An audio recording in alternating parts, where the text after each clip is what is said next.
The moment Eleanor Price stepped off that dusty stagecoach in Wyoming territory, she knew three things. Her past was buried, her future was uncertain, and the man she'd come to marry was a complete stranger. But nothing, not the whispers that chased her from Boston, not the 2,000-mile journey west, not even the marriage certificate folded in her traveling case, could have prepared her for the words that would slice through her carefully constructed hope like a knife through silk.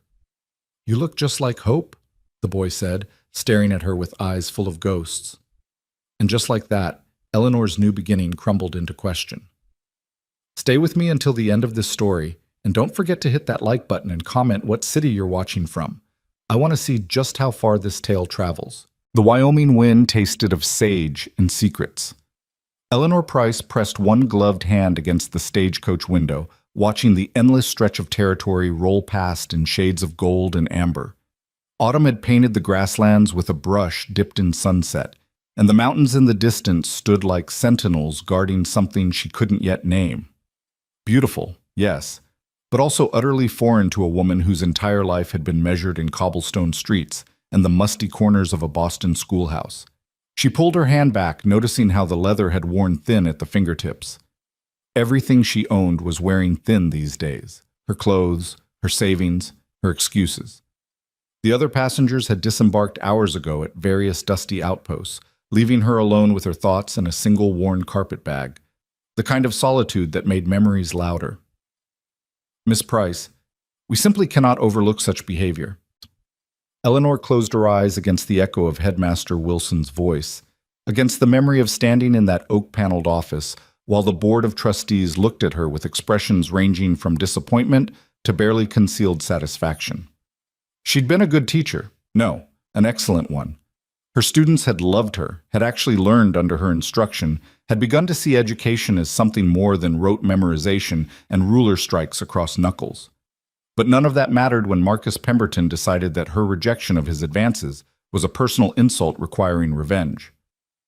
"Lady looks like she's running from something," the stagecoach driver had muttered to his partner when they'd stopped to water the horses somewhere in Nebraska. He hadn't meant for her to hear, but she had.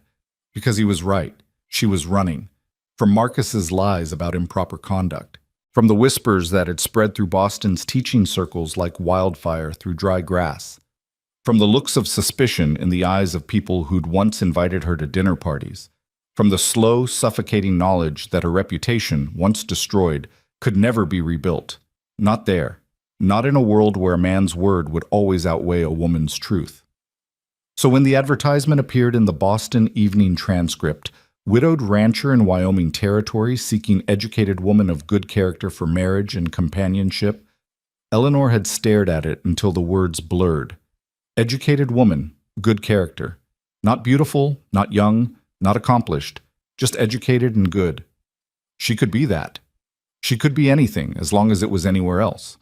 The letters had begun simply enough. Samuel Hart wrote in neat, measured sentences about his ranch, his son, his need for someone to bring order and learning to a household that had known too much loss. He didn't write poetry or make grand promises. He wrote about cattle prices and winter preparations and a boy who needed a mother's hand, even if that mother was really a stranger fulfilling a contract. Eleanor had written back with equal practicality. She told him about her teaching experience, her ability to manage a household budget, her willingness to work hard. She didn't mention the scandal.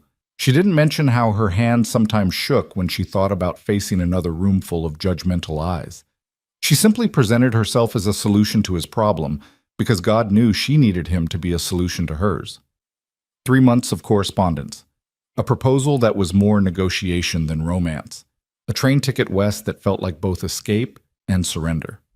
And now, here she was, watching the town of Clearwater Creek emerge from the prairie like a handful of wooden buildings someone had scattered and forgotten. The stage lurched to a stop in front of a building optimistically labeled Hotel and General Store. Eleanor gathered her carpet bag and stepped down into the street, her boots meeting dirt that puffed up in small clouds. The air smelled different here, cleaner somehow, despite the dust. Sharp with pine from the distant mountains and something else she couldn't identify. Space, maybe. Possibility. Or danger. She was still deciding. "Miss Eleanor Price." The voice belonged to a tall man standing beside a wagon that had seen better years. He wore work-worn clothes and a hat that shaded eyes the color of storm clouds. He didn't smile, but he removed his hat, a gesture that seemed to cost him some effort, as though courtesy was a language he'd half forgotten. "Mr. Hart?" She kept her voice steady, even as her heart hammered against her ribs. This was him, her husband-to-be, the stranger she'd agreed to marry based on nothing but ink on paper and the desperate need to disappear. "Samuel," he corrected quietly, "no need for formality between us." His gaze moved over her face, assessing but not unkind. "Journey treat you all right?" "Well enough." Eleanor met his eyes, refusing to look away first. If they were going to build any kind of life together, she wouldn't start by being timid. "Thank you for meeting me." Something flickered across his expression. Surprise, maybe, or approval. "Got a room at the hotel for tonight. Figure you'll want to rest before we head out to the ranch. It's about an hour's ride and the road's rough." "I don't need—" Eleanor started, then caught herself. She was exhausted, bone-deep tired from 2 weeks of rattling stagecoaches and uncomfortable way stations. Pride was a luxury she could no longer afford. "Thank you. That's thoughtful." Samuel nodded and reached for her bag. His hands were large, calloused, the hands of someone who worked with tools and rope and things that didn't care about gentleness. But he handled her worn carpet bag carefully, as though it might contain something precious. "There's someone I want you to meet," he said, turning toward the wagon. Eleanor's breath caught. There, sitting on the wagon bench with legs too short to reach the footboard, was a boy of perhaps 8 or 9. He had his father's serious expression, but lighter hair, sun-bleached to the color of wheat.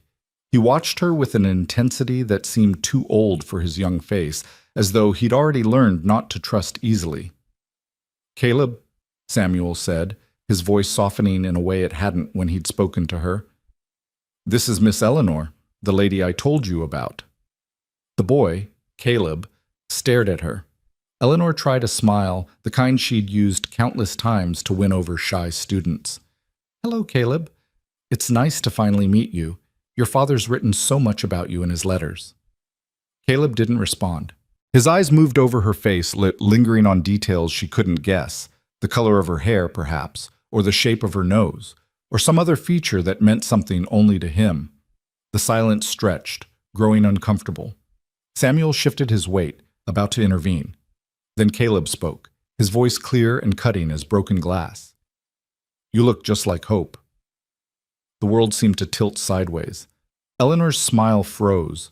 Samuel's face went pale, then flushed with something that might have been anger or embarrassment or grief, maybe all three at once. The autumn wind whispered through Clearwater Creek's single street, carrying the sound of a blacksmith's hammer and someone's laughter from the saloon. Normal sounds from a normal day, but Eleanor couldn't hear any of it over the sudden roaring in her ears. Hope, his late wife, the mother this child had lost. "You look just like Hope." "Caleb," Samuel's voice came out rough. "That's not... we don't..."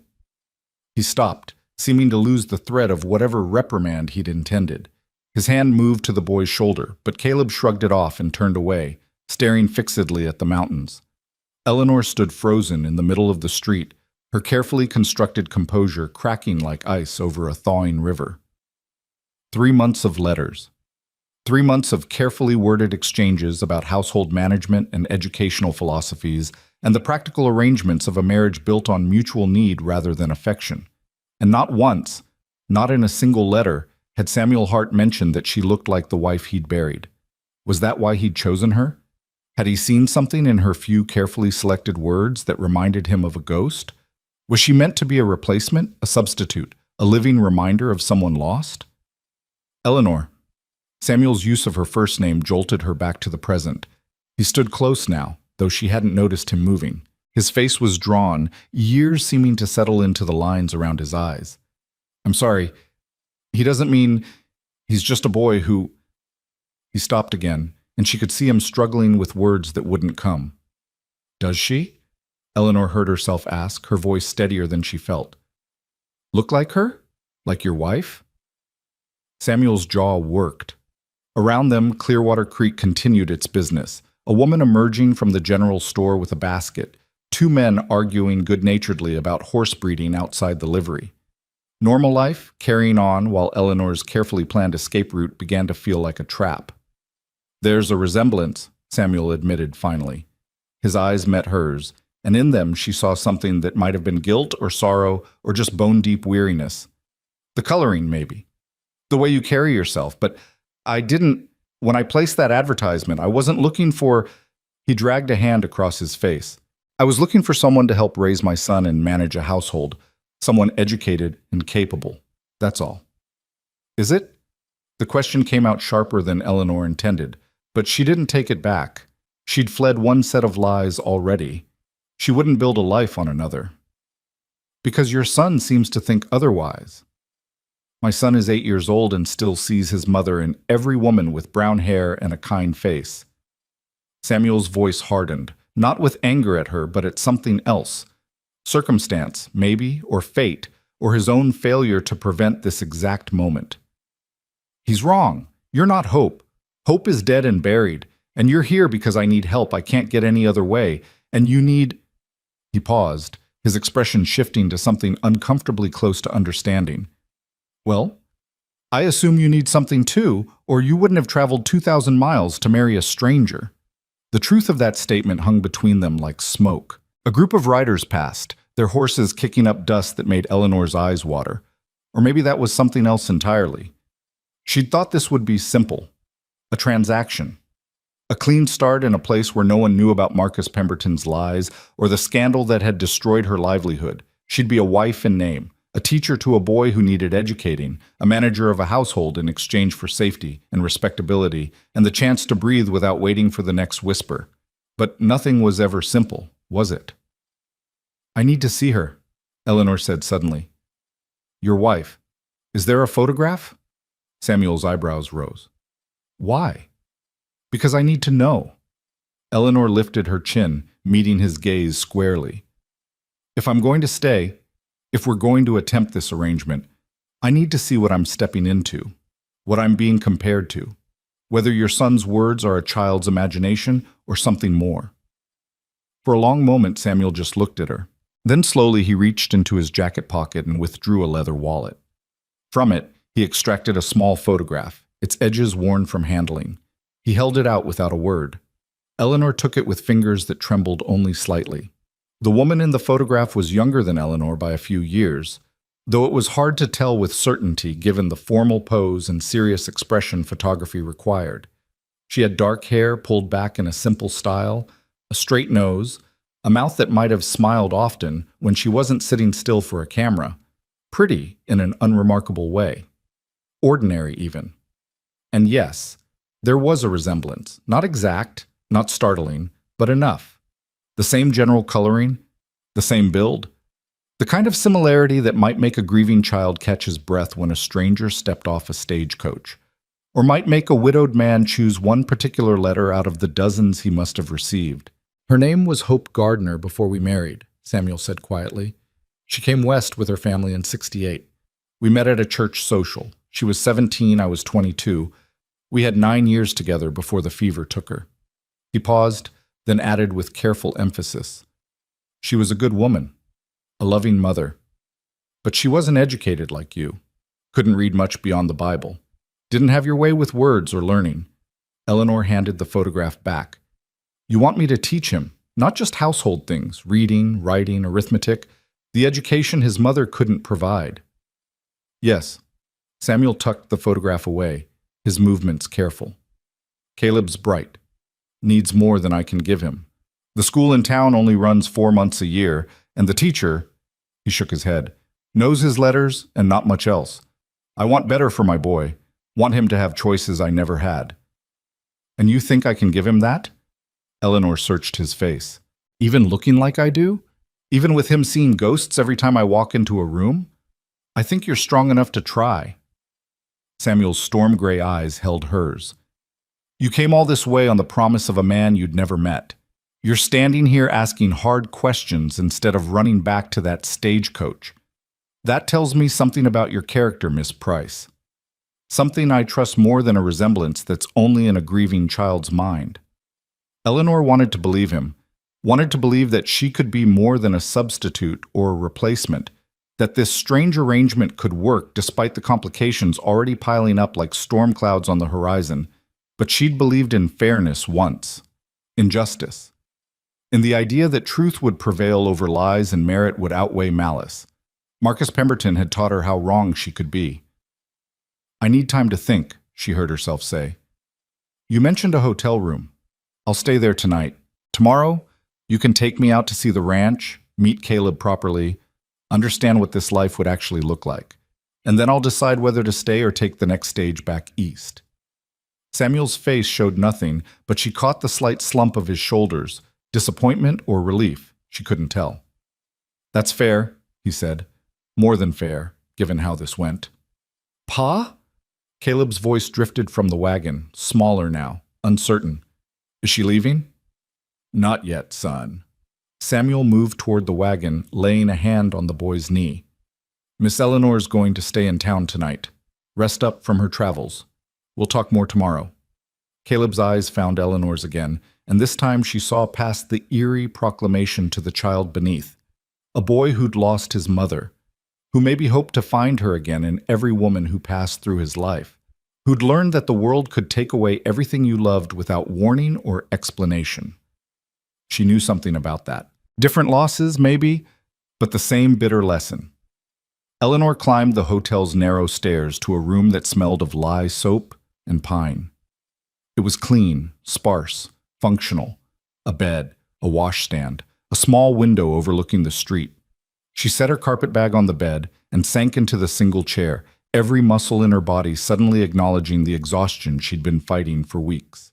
Through the window, she could see the wagon pulling away. Samuel drove, Caleb beside him, both of them facing forward into a future that might or might not include her. The autumn sun was beginning its descent, painting everything in shades of amber and gold, beautiful and harsh at once, like everything else in this territory. Eleanor pulled out the letters she'd saved, Samuel's neat, careful correspondence. She reread them in the fading light, looking for clues she'd missed. Had there been any hint of this complication? Any suggestion that he was seeking a replacement for a lost love rather than a practical partner? No. Just honest, straightforward words about land and cattle and a boy who needed raising. About the loneliness of a house too quiet. About the need for someone capable and educated to bring order to chaos. Maybe he'd been telling the truth. Maybe the resemblance really was coincidental, and only a grieving child's imagination made it seem significant. Or maybe he'd seen that photograph she'd sent, the one formal portrait she owned, taken 3 years ago when such things still seemed important, and recognized something in it that reminded him of what he'd lost. Either way, Eleanor had to decide. Stay and risk being forever compared to a ghost, or leave and return to, what? Boston and its whispers? Another teaching position in another city where eventually someone would ask questions she couldn't answer? The truth was, she had nowhere else to go. No family to speak of, her parents dead, her siblings scattered. No fortune to fall back on. No prospects beyond what she could earn with her mind and her labor, and those opportunities were rapidly closing for a woman with a ruined reputation. A knock on the door interrupted her thoughts. She opened it to find a young woman balancing a tray. "Mr. Hart paid for your supper, ma'am," the girl said, setting the tray on the small table. Stew, bread, coffee, simple but substantial.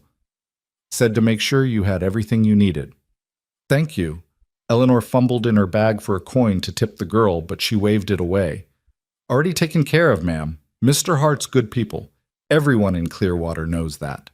The girl paused, curiosity bright in her eyes. "You really gonna marry him? Move out to the ranch?" "I'm considering it." "Well, if you do," the girl lowered her voice, though they were alone.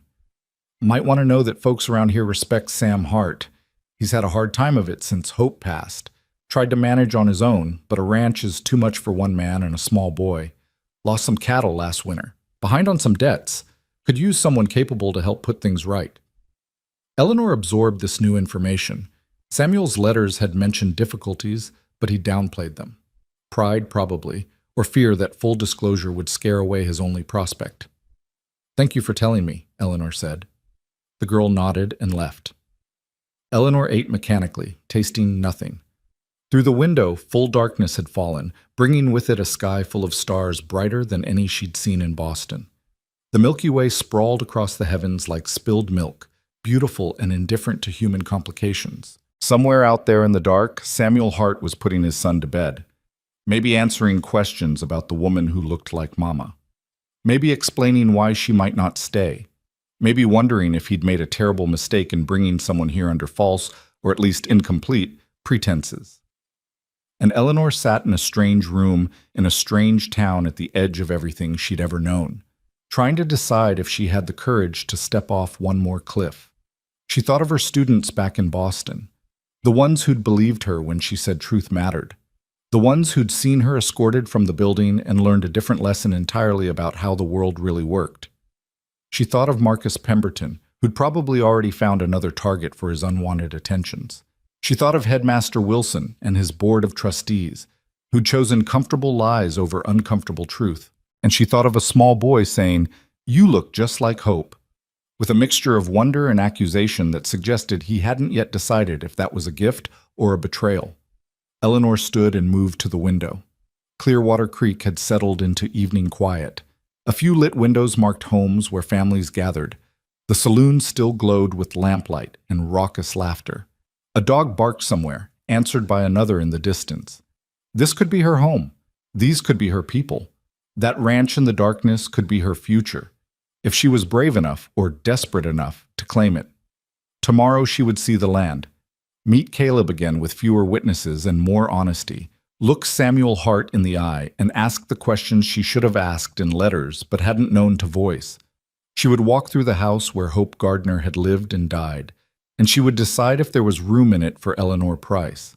But tonight, alone in the dark, she allowed herself to acknowledge the fear, not of hard work or frontier hardship or even of a marriage without love, but of investing everything she had left, her hope, her effort, her battered faith in new beginnings, only to discover she'd traded one kind of ruin for another. Sleep came eventually, thin and troubled. Eleanor dreamed of stagecoaches and schoolrooms, of letters written in neat handwriting and photographs of women who might or might not look alike. She dreamed of a boy with wheat-colored hair asking questions she couldn't answer, and a man with storm-gray eyes offering salvation that might be nothing more than another form of cage. When she woke to pale dawn light filtering through the window, her decision still wasn't made. But the Stagecoach East wouldn't leave for 3 more days. She had time. Not much, but enough. Eleanor rose and washed her face in the basin, staring at her reflection in the small mirror. Brown hair, ordinary features, eyes that had seen too much disappointment for 26 years of living. Was there really a resemblance to Hope Gardner, or did people just see what they wanted to see? Did it even matter if she could give that child the education his father wanted and help build something worthwhile from the wreckage they'd both survived? A knock came precisely at 8 o'clock. Samuel, punctual as his letters had promised. Eleanor straightened her traveling dress, pinned her hair with steady hands, and opened the door to whatever came next. Samuel stood in the hallway, hat in hand, expression carefully neutral. "Morning," he said. "Caleb's waiting with the wagon. Thought you might like to see the place before you decide anything final." "Yes," Eleanor said, "I would." They descended the stairs without speaking, emerging into a morning that smelled of wood smoke and coffee and possibility. Caleb sat in the wagon bed this time, surrounded by supplies Samuel had apparently purchased in town. He watched Eleanor with those 2 old eyes, but when she offered a small smile, he didn't look away. Progress, maybe? Or just the morning light making everything seem less dire than it had in yesterday's harsh afternoon sun. Samuel handed her up to the wagon seat and climbed beside her. The springs creaked under his weight. He gathered the reins, then paused. "I want you to know something," he said, not looking at her. "Whatever you decide today, stay or go. I won't think less of you for it. This isn't what either of us bargained for exactly. Fair enough if you want to call it off." Eleanor studied his profile. The strong jaw, the weathered skin, the set of his shoulders that spoke of carrying weight too long alone. An honest man, she thought. Maybe not perfect, maybe carrying his own complications, but honest in his way. "Let's see the ranch first," she said. Then we'll talk about decisions. Samuel nodded and clucked to the horses. The wagon rolled forward, leaving Clearwater Creek behind and heading into open country where the grass rippled like water and the mountains stood patient and eternal against the morning sky. Eleanor gripped the wagon seat and let the wind pull at her bonnet. Ahead lay a future she couldn't predict. Behind lay a past she couldn't change. And beside her sat a stranger who might become her husband if she could find the courage to bet everything she had left on the hope that this time, this place, would be different. The ranch appeared after an hour's rough travel, tucked into a valley where a creek ran silver between cottonwood trees. The house was small but well built, log construction with a stone chimney and a covered porch. Outbuildings scattered across the property, barn, henhouse, smokehouse, a bunkhouse that looked empty and unused. Fences marked pastures where cattle grazed, fewer than there should be if the ranch was truly prosperous. Everything had a worn but cared-for look, like someone was fighting to maintain what they had against odds that just kept mounting. Samuel drew the wagon to a stop in front of the house. "It's not much," he said quietly, "but it's honest work on honest land. No one can take that from us." Eleanor heard the us and wondered if he'd meant to include her in it. Caleb jumped from the wagon bed and ran toward the barn, disappearing inside with the easy familiarity of a child in his own domain. Samuel climbed down and offered Eleanor his hand. She took it, noting the strength in his grip and the calluses that spoke of endless labor. Her feet touched ground that might become her ground. Her eyes took in a home that might become her home. Her future balanced on this moment, this choice, this leap into the unknown. "Show me everything," Eleanor said. "I want to see it all before I decide." And Samuel, with something that might have been respect or relief or gratitude warming his storm-gray eyes, nodded and led her toward a life that waited to be chosen. The house smelled of coffee and wood smoke, and something else Eleanor couldn't quite place, the lingering scent of a life interrupted. Samuel pushed open the door and stepped aside, letting her enter first into a main room that served as kitchen, dining area, and living space all at once. A stone fireplace dominated one wall, its mantel bare except for a single oil lamp. The furniture was simple but well made. A table with 4 chairs, a rocking chair near the hearth, shelves lined with dishes and preserves. Everything was clean, she noticed, but clean in the way of a man doing his best without quite knowing how. The corners held dust he'd missed, and the curtains hung slightly crooked on their rod. "Caleb and I sleep upstairs," Samuel said, gesturing to a ladder that led to what must be a loft. "There's a room down here that was—" He stopped, cleared his throat. "That would be yours, for now, until you decide." Eleanor moved through the space slowly, taking inventory not just of what was there, but of what was missing. No woman's touches remained. No embroidered samplers, no carefully arranged wildflowers, no small decorative items that spoke of someone trying to make a house into a home. Samuel had stripped away every trace of hope, leaving only the necessary behind. Whether that was grief or practicality, Eleanor couldn't tell. The bedroom he indicated was small, barely large enough for the narrow bed and chest of drawers it contained.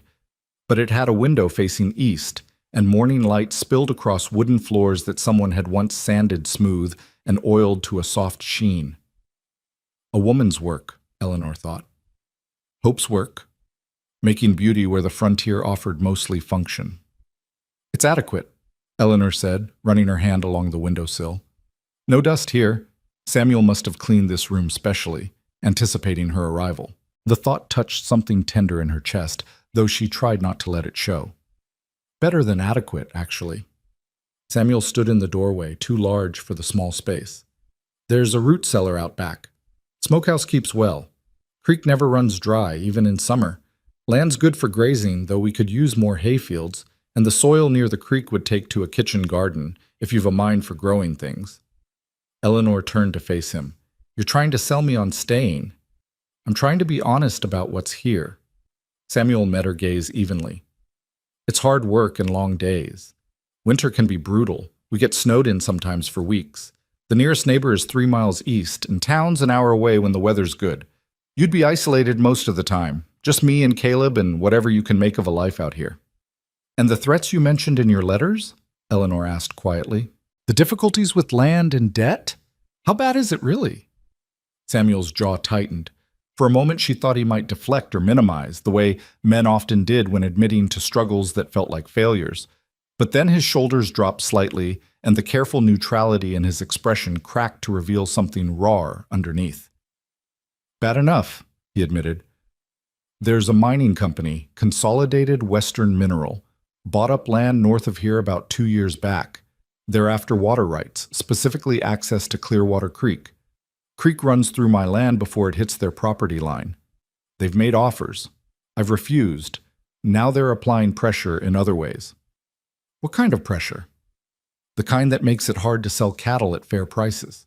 The kind that convinces the bank I'm a bad risk for extending credit. The kind where accidents start happening, fences cut, cattle spooked, equipment that goes missing then turns up broken. Samuel's hands curled into fists at his sides. Nothing I can prove in court. Nothing direct enough to bring the law in on. Just enough to make it clear they're not giving up. Eleanor absorbed this, understanding settling in her stomach like a stone. You didn't mention this in your letters, not the full extent of it. Would you have come if I had? The question hung between them, honest and uncomfortable. Eleanor considered it carefully. Would she have traveled 2,000 miles to marry a man whose livelihood was under siege? To walk into a situation that might escalate into real danger? Maybe not. Probably not. She'd been looking for escape and stability, not another battle to fight. I don't know, she said finally, but I deserve the choice to make that decision with all the facts. You're right. Samuel nodded slowly. I should have told you. I was afraid. He stopped, seeming to struggle with the admission. I was afraid you'd say no. Afraid I'd lose the one chance I had to give Caleb what he needs, to have help keeping this place running before it all falls apart. He dragged a hand through his hair, a gesture of frustration she was beginning to recognize. That's not an excuse, just the truth of it. Eleanor studied him in the morning light filtering through the window. He looked tired, she realized. Not just physically tired from the endless labor of running a ranch alone, but tired in the bone-deep way of someone who'd been holding up the world by himself for too long. A widower raising a grieving child. A rancher fighting to keep land that had been in his family since before Wyoming was even a territory. A man who'd swallowed his pride enough to advertise for a wife because he'd run out of other options. She should be angry. She had every right to be angry. He'd misled her, if not through outright lies, then through careful omissions. He'd brought her into a situation more complicated and potentially dangerous than he'd disclosed. But anger required energy she wasn't sure she wanted to spend. And underneath her wariness, a small voice whispered that she'd done her own share of omitting. She hadn't told him about Marcus Pemberton or the scandal that had destroyed her reputation, hadn't mentioned that she was fleeing rather than seeking, hadn't been entirely honest about her own desperation. Show me the rest, Eleanor said instead of responding to his confession. I want to see the land, the cattle, where this creek runs that's causing so much trouble. Relief flickered across Samuel's face, though he tried to hide it. I'll saddle horses. You ride? Well enough. Eleanor had learned as a girl when her father had briefly entertained dreams of country living. Those dreams had died with him, but the skill remained. Outside, Caleb had emerged from the barn and was throwing rocks at a fence post with the focused intensity of a child working through complicated feelings. He glanced up as Eleanor and Samuel approached, his expression guarded. Going to show Miss Eleanor the property, Samuel said. You want to come along?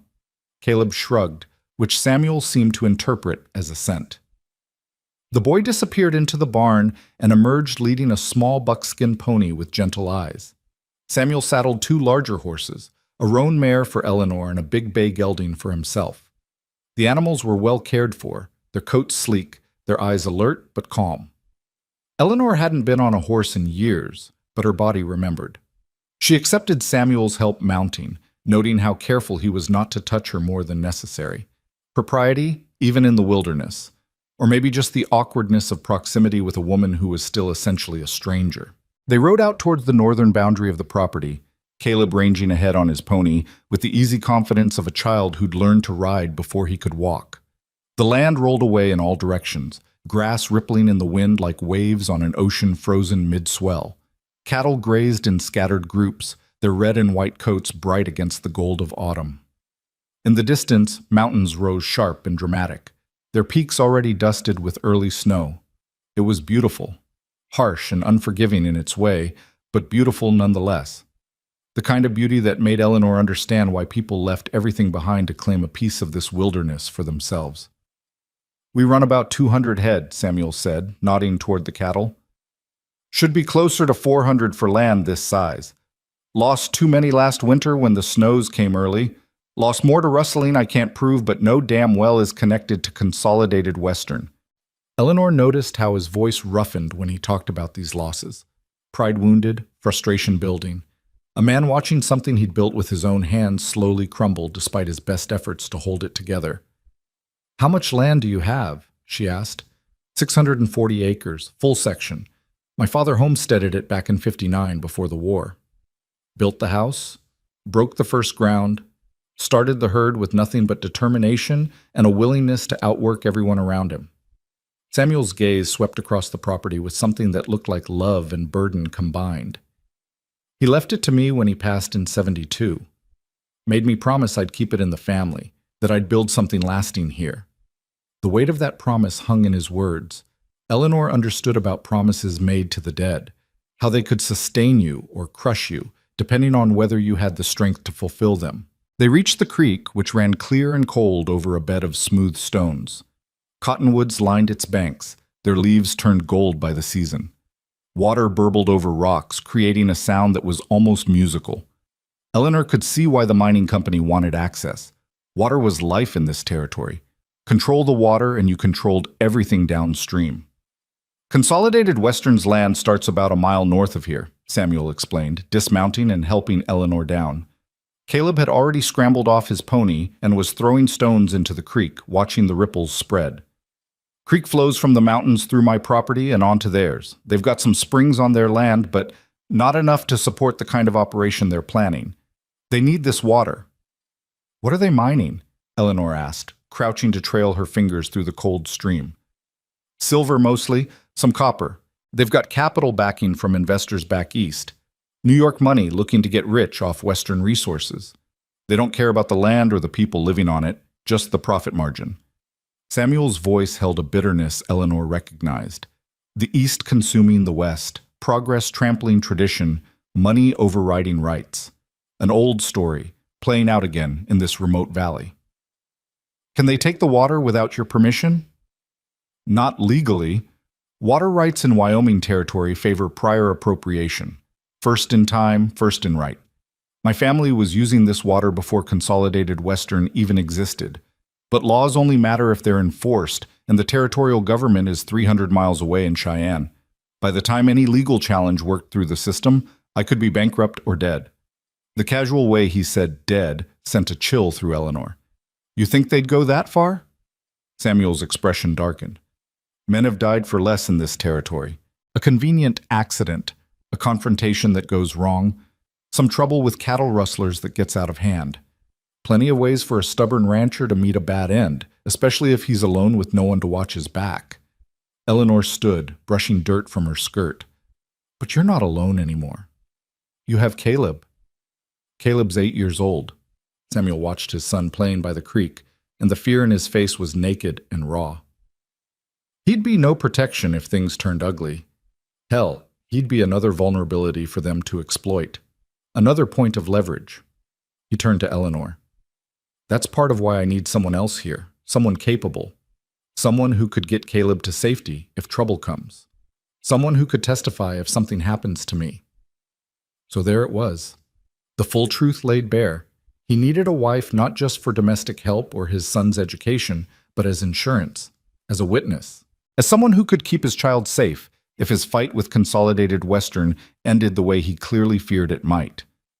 Eleanor should have felt used, should have been angry all over again at this additional layer of complication he'd failed to mention in his careful letters. But instead, she felt something else. Understanding, maybe, or recognition. Because wasn't she also here out of desperate calculation? Wasn't she also using this arrangement to solve problems she couldn't solve alone? "Pa!" Caleb's shout cut through the tension. "There's riders coming!" Eleanor spun to follow the boy's pointing finger. 3 men on horseback approached from the north, moving at an easy pace that somehow felt threatening anyway. Samuel's hand went instinctively to his hip, where Eleanor now noticed he wore a pistol she hadn't seen before. "Get behind me," Samuel said quietly. "Both of you." Eleanor gathered Caleb close instead, her hand on his shoulder. The boy was trembling slightly, though he was trying to hide it. The riders drew closer, and Eleanor could make out details now. Rough clothing, hard faces, the kind of men who made their living doing things other men wouldn't do. They stopped about 20 feet away. The man in the center, older than the others, with a salt and pepper beard and eyes like chips of flint, tipped his hat in a mockery of courtesy. "Hart," he said. His voice carried across the distance, flat and cold. "Didn't know you had company." "Taggart." Samuel's voice matched the other man's tone for cold neutrality. "You're on my land." "Creek's not your land. Water belongs to everyone, according to territorial law." Taggart's gaze slid past Samuel to Eleanor, assessing her with an expression that made her skin crawl. "This the mail-order bride we heard you were bringing in? Pretty thing. Shame to bring a lady out to a place this uncertain." "What do you want, Taggart?" Samuel took a step forward, putting himself more completely between Eleanor and the riders. "Just making sure you got the message Mr. Whitmore sent last week. The offer still stands, $12,000 for your water rights and an easement across your land to the creek. More than generous, considering your current financial situation." Taggart smiled, showing teeth that had seen too much tobacco. "Of course, the offer has an expiration date. Mr. Whitmore's patience isn't infinite. I told Whitmore 3 months ago. I told him 6 months ago. I'll tell you now so you can carry it back to him." Samuel's hand stayed near his pistol, casual but ready. "This land isn't for sale. The water rights aren't for sale. No amount of money or pressure is going to change that." "Stubborn." Taggart shook his head as if disappointed. "Stubborn gets men hurt out here, Hart. Gets their property damaged. Gets their families put at risk." His eyes flickered to Caleb, then back to Samuel. "You really want to be stubborn with a boy to think about, with a new wife depending on you?" The threat was barely veiled. Eleanor felt Caleb press closer against her side, his small body rigid with fear. Anger sparked in her chest, anger at these men who would threaten a child, who would use fear as a weapon against people just trying to build a life. "Mr. Taggart," Eleanor heard herself speak before she'd consciously decided to. All 3 men turned to look at her, surprise flickering across their faces. Women didn't speak in situations like this. Women stayed silent and let men handle threats and violence. But Eleanor had spent the last 3 months learning what happened when she stayed silent while men rewrote reality to suit themselves. "Ma'am?" Taggart's tone was mocking, but he was listening. "I'm not Mr. Hart's wife yet, so your threats regarding my dependence on him are premature." Eleanor kept her voice steady, channeling every bit of authority she'd ever used to control a classroom of rowdy students. "But I'm an educated woman from Boston with connections to newspapers back east. The kind of newspapers that love stories about Eastern capital exploiting Western settlers. About big companies using intimidation and violence against honest families. The kind of stories that make investors very nervous about where their money is going." Taggart's smile faded. "That a threat, ma'am?" "It's a statement of fact." Eleanor met his gaze without flinching. "I keep detailed journals. I write regular letters, and I have friends in the publishing industry who would be very interested in a first-hand account of territorial justice, or the lack thereof. So if you're planning to threaten Mr. Hart's family, you might want to consider that his family now includes someone who can make your employer's life very complicated in ways that don't involve territorial courts or local law enforcement." The silence that followed was brittle as thin ice. Samuel had turned to stare at her, his expression somewhere between shock and something that might have been admiration. Caleb had stopped trembling and was looking up at her with wide eyes. Taggart's face had gone hard as stone. "Boston lady," he said slowly, "think you're smart coming out here with your education and your connections. But this isn't Boston. Things work different in Wyoming territory.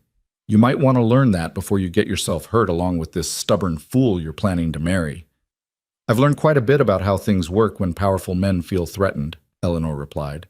"And I've learned that sunshine is the best disinfectant. So by all means, continue with your intimidation. But know that every word of this conversation is going in my next letter to my friend at the Boston Daily Globe. I'm sure his readers will find it fascinating. Taggart's hand moved toward his own pistol, and Samuel's hand moved faster, coming up with his weapon half drawn before the other man even touched leather. The two other riders shifted in their saddles, hands moving to their own guns.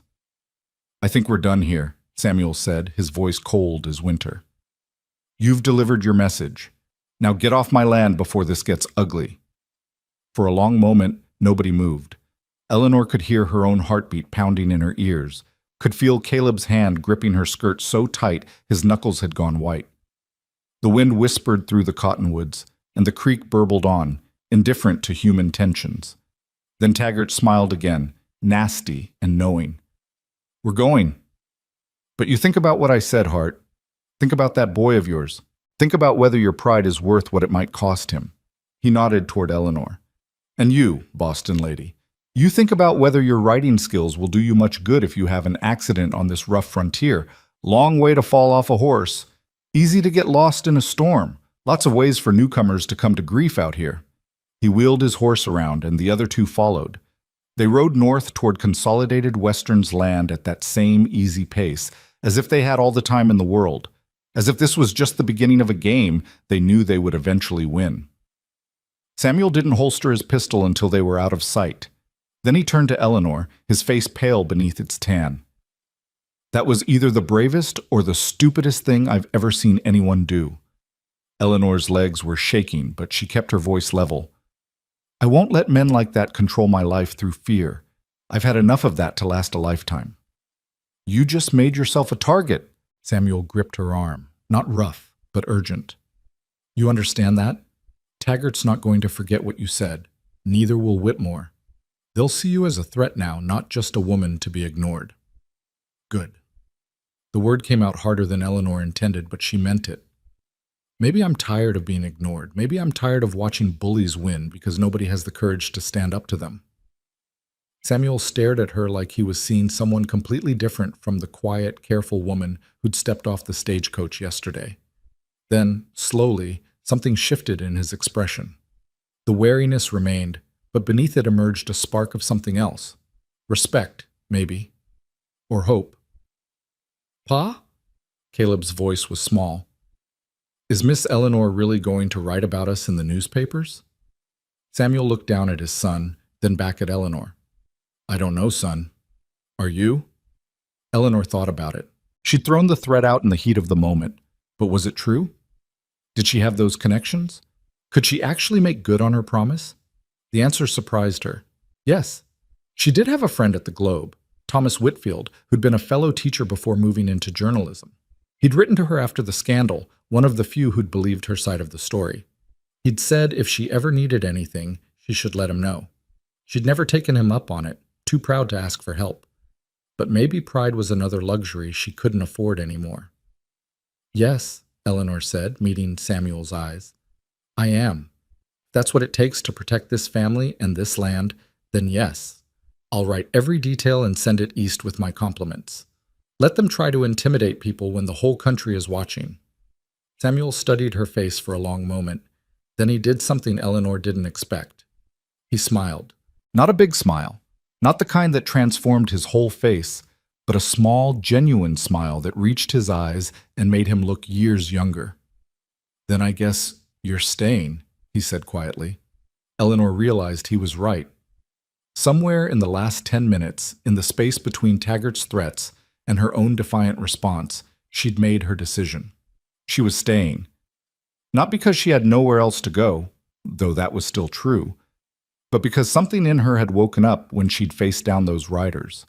Something that had been sleeping since Marcus Pemberton's lies had driven her from her classroom. Something fierce and determined and absolutely unwilling to run anymore. "I guess I am," she agreed. Caleb looked between them, confusion and cautious hope mixing on his young face. "You're going to be my new ma?" The question landed like a physical blow. Eleanor knelt down to his level, meeting those eyes that had said she looked like hope. "I'm going to marry your father," she said carefully. "I'm going to live here and help run the ranch and teach you everything I know, but I'm not trying to replace your mother, Caleb. I can't do that, and I won't try. I'm just someone new, someone different, someone who's going to do her best to be here for you, if you'll let me." Caleb considered this with the seriousness of a child who'd learned to weigh words carefully. "Will you teach me to read better? Pa tries, but he's not very good at it." Eleanor felt her throat tighten. "Yes, I'll teach you to read and write and anything else you want to learn." "Okay," Caleb said. Then, with the subject apparently settled in his mind, he ran back toward his pony. "I'm going to ride back to the barn." They watched him gallop away, fearless and resilient in the way children somehow manage to be even after loss and hardship. Samuel cleared his throat, and when Eleanor looked at him, she saw something raw and grateful in his expression. "Thank you," he said simply. "For that. For understanding what he needs to hear." "I was a teacher," Eleanor reminded him. "I know something about children and grief." "Still." Samuel offered his hand to help her mount her horse. Not everyone would have handled it that way. Hope would have. He stopped, the name catching in his throat. Eleanor waited, but he didn't finish the thought. Instead, he mounted his own horse, and they rode back toward the ranch in silence, the autumn sun climbing higher in the sky. By the time they returned to the house, Eleanor's decision had settled into certainty. She would marry Samuel Hart. She would help him fight Consolidated Western.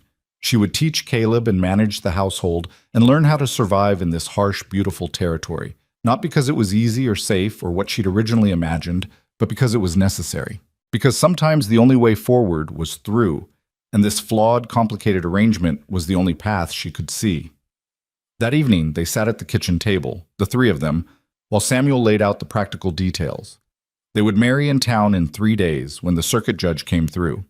Eleanor would move her few belongings into the house. She would have authority over household matters and Caleb's education.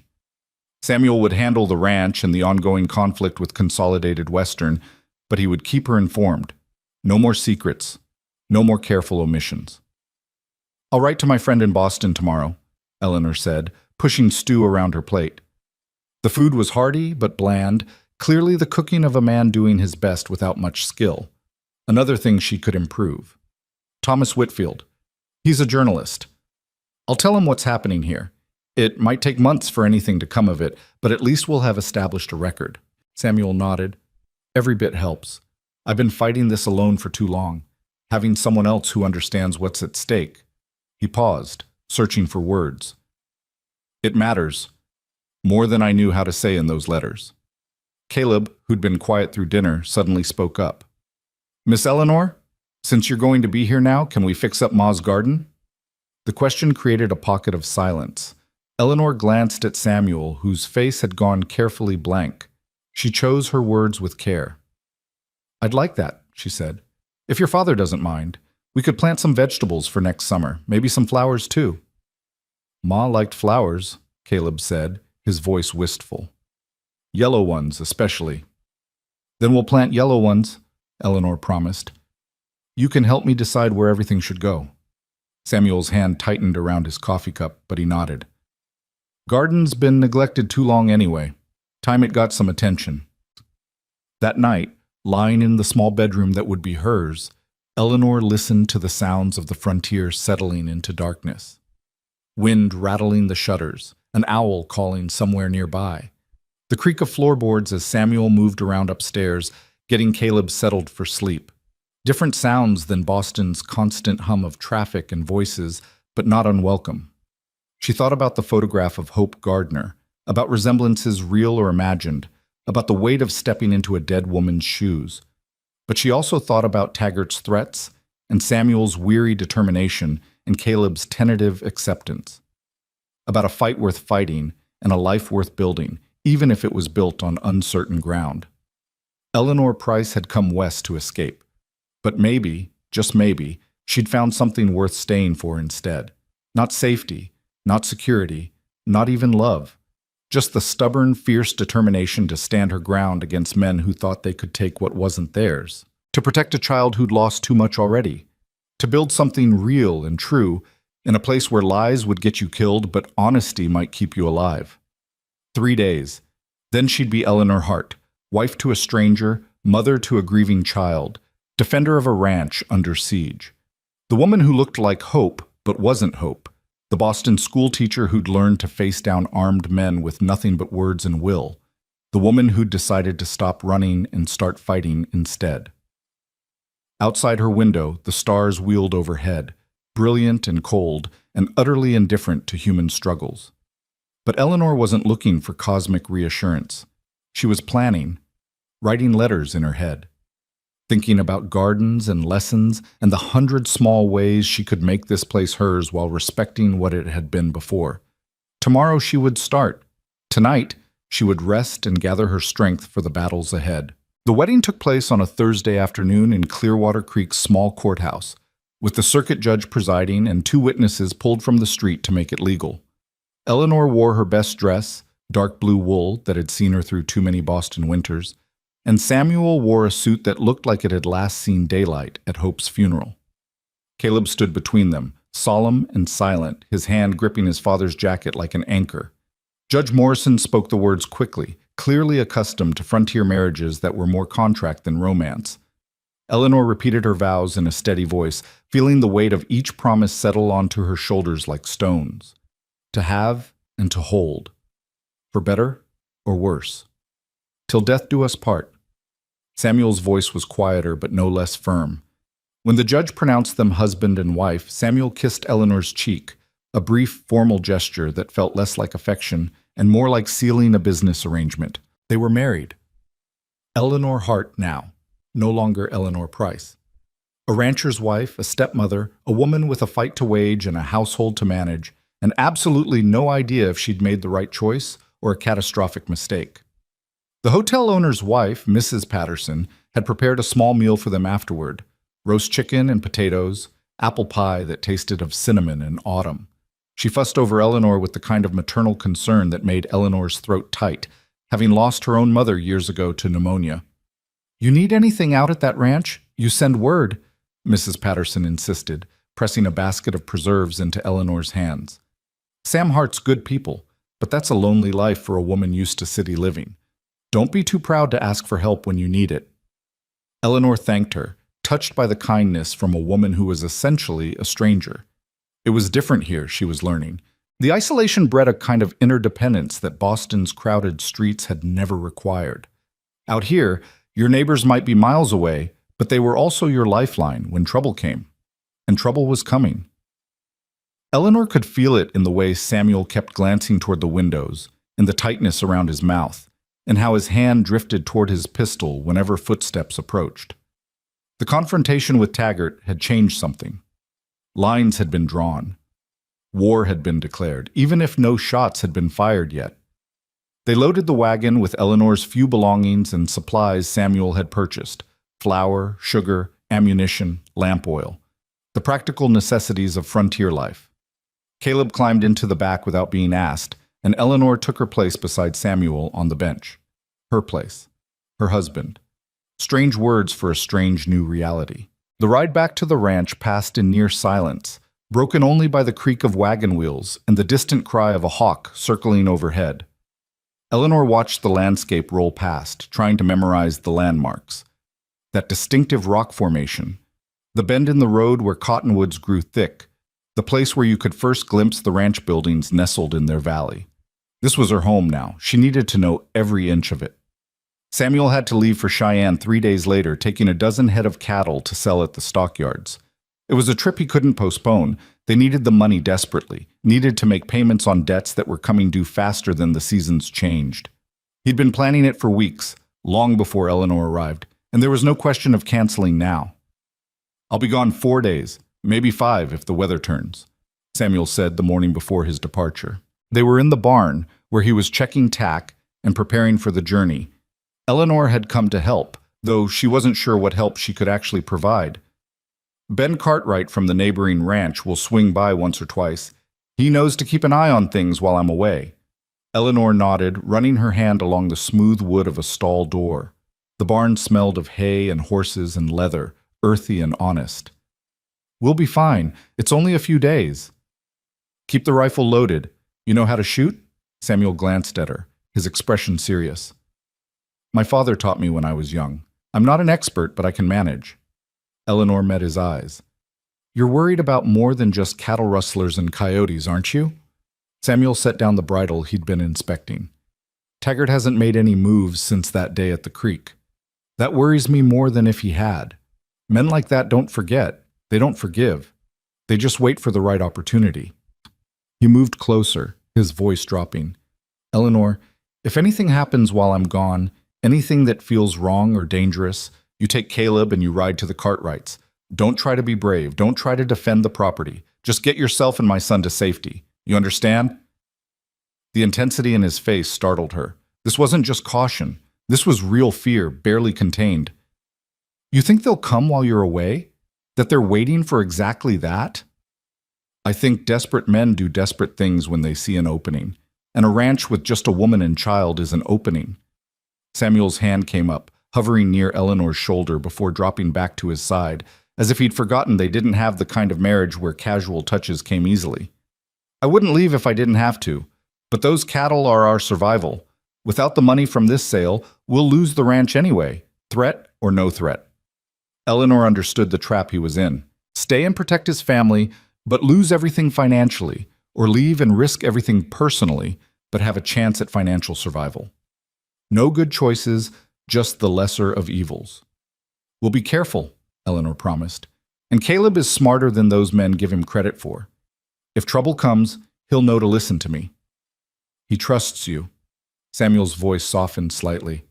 I see it in how he follows you around, asking questions. He hasn't done that since Hope died. Hasn't let himself get close to anyone. He's a good boy, just lonely and grieving. Eleanor thought of Caleb, who'd spent the past 3 days shadowing her as she learned the rhythms of the ranch, showing her where Hope had planted herbs where the chickens liked to hide their eggs, which cattle were gentle and which had mean streaks.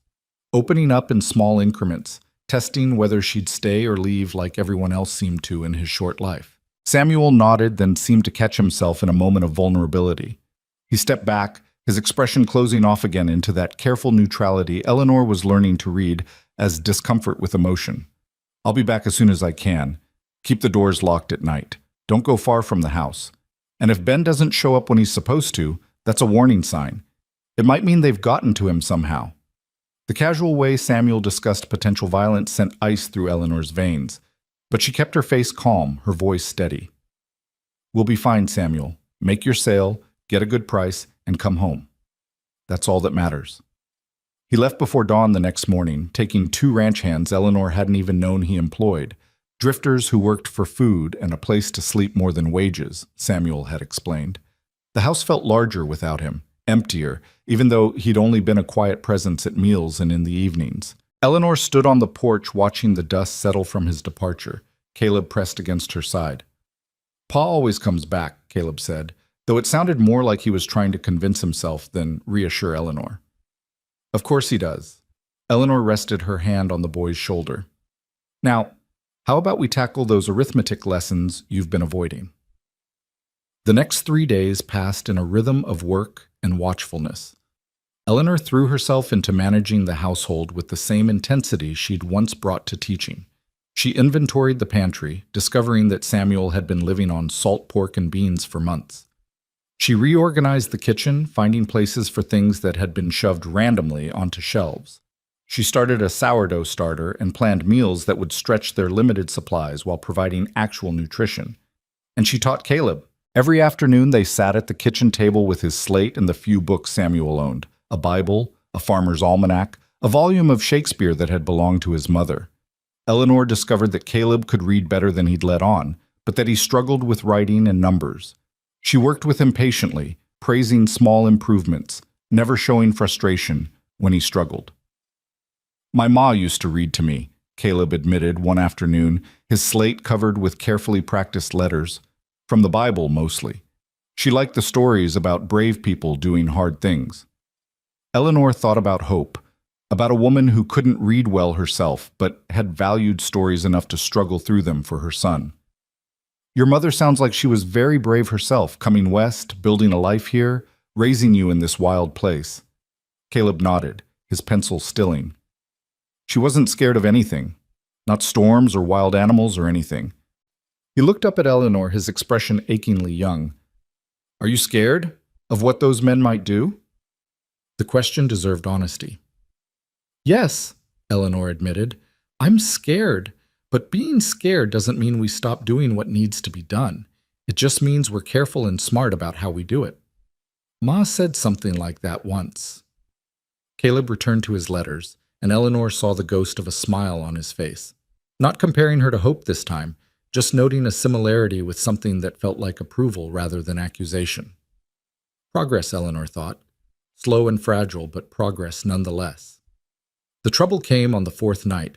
Eleanor had gone to bed later than usual, having spent the evening baking bread for the next day and writing a long letter to Thomas Whitfield detailing everything that had happened since her arrival. She'd just blown out her lamp when she heard it, a sound that didn't belong. Not the usual night noises of the ranch settling, but something else. Something deliberate. Horses. Multiple horses, moving quietly, but not quite quietly enough. Eleanor's heart slammed against her ribs. She threw off her blankets and crossed to the window in her nightgown, peering through the gap in the curtains. The moon was nearly full, bright enough to cast shadows, and in those shadows she could make out shapes. 4 men, maybe 5, dismounting near the barn, moving with purpose toward it, carrying something she couldn't quite see. Then she smelled it. Smoke. Terror and rage flooded through her in equal measure. They were going to burn the barn, destroy Samuel's livelihood in one night while he was away and couldn't defend it. Kill the animals trapped inside, take away his ability to work the land, force him into bankruptcy through sheer destruction. Eleanor didn't stop to think. She grabbed the rifle Samuel had left loaded by the door and ran for the stairs. "Caleb!" Her voice came out sharp and urgent. "Caleb, wake up now!" The boy appeared at the top of the ladder, rubbing sleep from his eyes. "What's wrong?" "Men are trying to burn the barn. I need you to run to the Cartwright's ranch as fast as you can. Take the buckskin pony. He knows the way even in the dark. Tell them what's happening. Can you do that?" Caleb's face went pale but determined. "What about you?" "I'm going to stop them." Eleanor was already moving toward the door, checking the rifle's load with hands that shook but held steady. "Go now, Caleb. Don't argue. Just go." She didn't wait to see if he obeyed. She couldn't afford to. Through the window, she could see flames beginning to lick at the barn's wooden walls. If it caught fully, nothing would save it. And if the fire spread to the dry grass around it, the whole ranch could go up. Eleanor threw open the front door and stepped onto the porch, the rifle raised to her shoulder. The men near the barn spun around, clearly not expecting resistance. In the firelight, she recognized Taggart's distinctive silhouette. "That's far enough!" Eleanor's voice rang out across the yard, steadier than she felt. "Step away from that barn or I will shoot!" Taggart laughed, the sound carrying across the distance between them. "Boston lady! Didn't expect to see you playing ranch defender. Where's that husband of yours? Run off and left you alone?" "I said step away from the barn." Eleanor aimed at the ground near Taggart's feet and squeezed the trigger. The rifle kicked against her shoulder, the shot echoing like thunder. Dirt exploded inches from where Taggart stood. The men scattered, cursing. Taggart dove behind a water trough, drawing his own weapon. "You just made a big mistake, lady. You think you can shoot at me and walk away?" Eleanor's mind raced. She'd bought herself seconds, maybe a minute, but she was one woman with one rifle against 5 armed men. The barn was already burning, flames spreading faster than she'd anticipated. And Caleb, she prayed he'd listened, prayed he was already riding hard for the Cartwrights. She fired again, this time aiming for one of the men trying to circle around toward the house. The shot went wide, but it made them think twice about advancing. "Reload." Her hands fumbled with the ammunition, muscle memory from childhood lessons coming back in fragmented pieces. "Get the bullet in. Ram it home. Cock the hammer." "You can't hold us off forever," Taggart shouted. "And when we're done with you, Hart's going to come home to ashes and a widow's grave." The threat crystallized something in Eleanor. She'd spent months running from men who thought they could intimidate her into silence.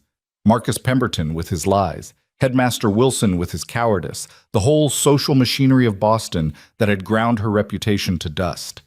And now these men, thinking a woman alone was easy prey. She was done running. Eleanor stepped off of the porch and moved toward the barn, firing as she went. Not trying to hit anyone, she wasn't a good enough shot for that in the dark, but creating enough chaos to keep them pinned down. Her nightgown caught on something and tore. Smoke stung her eyes. The heat from the flames grew stronger as she got closer. The horses. She could hear them screaming inside the barn, terrified and trapped. If she could just get to the door, could let them out before the roof collapsed. A bullet whined past her ear, close enough that she felt the displacement of air. Eleanor dropped to the ground, her heart hammering. Too close. That had been too close. She raised the rifle again, but before she could fire, she heard something that made hope surge through her chest. More horses, coming fast, and voices, men's voices, shouting. What the hell? Taggart spun toward the sound. Coming up the road was a group of riders, their horses dark shapes against the moonlit sky. 6, maybe 7 of them. The Cartwrights in their hands, Eleanor realized. Caleb had made it. Her brave, fierce stepson had gotten help. Taggart! Ben Cartwright's voice boomed across the yard. You and your boys get off Hart's land before this turns into something you won't walk away from. The tide had turned. Taggart's men were already moving toward their horses, the odds no longer in their favor. But Taggart himself stood his ground for a moment longer, his face twisted with fury in the firelight. This isn't over, he snarled toward Eleanor. You tell Hart this is just the beginning. Mr. Whitmore doesn't take kindly to being threatened by some Eastern schoolteacher with a big mouth. Then he was on his horse and riding hard toward the northern boundary, his men following. The Cartwrights let them go, more concerned with the fire than pursuit. Ben dismounted and ran toward Eleanor, his weathered face creased with concern. Mrs. Hart, are you hit? Are you hurt? He gripped her shoulders, checking for injuries. I'm fine. Eleanor tried to stand, but her legs wouldn't quite hold her. The adrenaline that had carried her through the confrontation was draining away, leaving her shaking. The barn. We have to save the horses. Already on it. One of Cartwright's sons was throwing open the barn doors, leading terrified animals out into the safety of the yard. The flames were concentrated on one corner, the section Taggart's men had deliberately fired. If they worked fast, they might save most of the structure. The next hour passed in a blur of frantic activity. Bucket brigades from the creek, men beating out flames with wet blankets. Eleanor worked alongside them, her ruined nightgown soaked and filthy, her hands blistered, her throat raw from smoke. But slowly, agonizingly, they brought the fire under control. By the time the first hint of dawn touched the eastern sky, the barn still stood, damaged, blackened, but standing. Eleanor sank down on the porch steps, every muscle in her body screaming. Caleb appeared beside her, wrapped in a blanket someone had given him. He'd ridden back with the Cartwrights, refusing to stay behind where it was safe. You did it, he whispered, his eyes huge. You stopped them. We stopped them, Eleanor corrected, pulling him close despite her filthy state. You rode for help. You were so brave, Caleb, so brave. I was scared the whole time, Caleb admitted into her shoulder. Being brave doesn't mean not being scared. It means doing what needs to be done even when you're terrified. Eleanor stroked his hair, feeling him tremble against her stepson, her responsibility, the child she'd promised to protect. Ben Cartwright approached, his face grim. Mrs. Hart, you did something either incredibly brave or incredibly foolish tonight. Not sure which yet. Probably both, Eleanor admitted, but I couldn't just let them destroy everything Samuel's worked for, everything his father built. No, I suppose you couldn't. Ben shook his head slowly. But you understand what this means? They came after you directly, threatened to kill you. This has escalated beyond intimidation and property damage. This is attempted murder. Eleanor nodded, too tired to be properly afraid anymore. I know, and I'm writing to the territorial governor about it, and the newspapers, and anyone else who might listen. This ends now, Mr. Cartwright. One way or another, this ends. Samuel Hart is a lucky man, Ben said quietly. Not many women would have stood their ground like that. Not many women have run out of places to run to, Eleanor replied. She looked at the damaged barn, at the exhausted men who'd fought the fire, at Caleb pressed against her side. This is my home now, my family. I'm not letting anyone take it without a fight.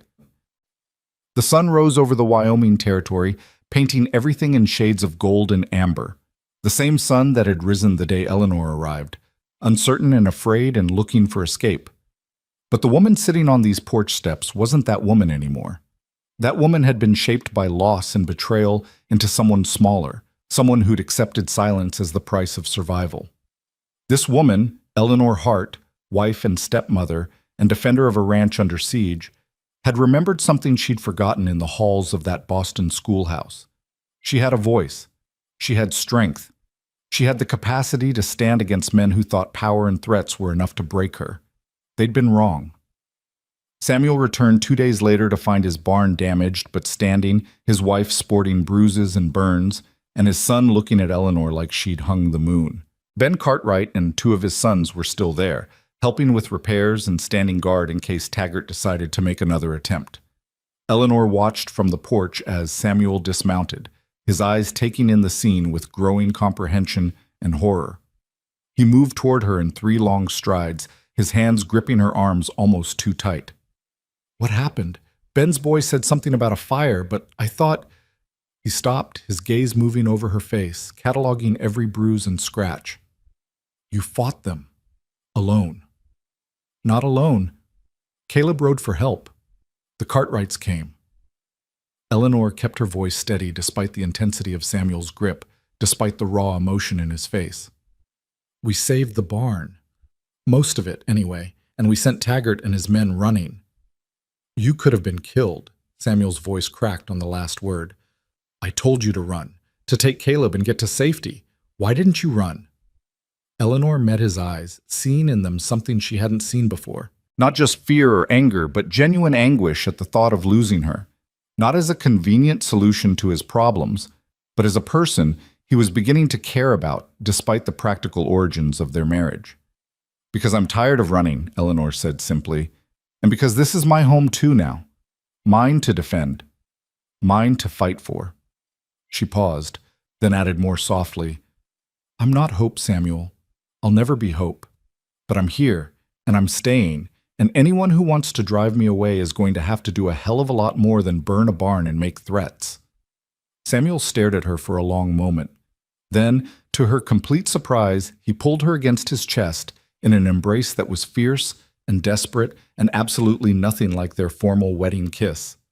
Eleanor felt his heart hammering against her cheek, felt the tremor in his hands where they pressed against her back. "I thought I'd lost another one," he whispered into her hair.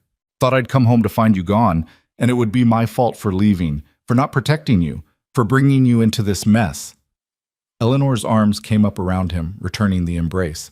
They stood like that for a long moment, 2 damaged people holding each other in the wreckage of violence, finding something unexpected in the ruins.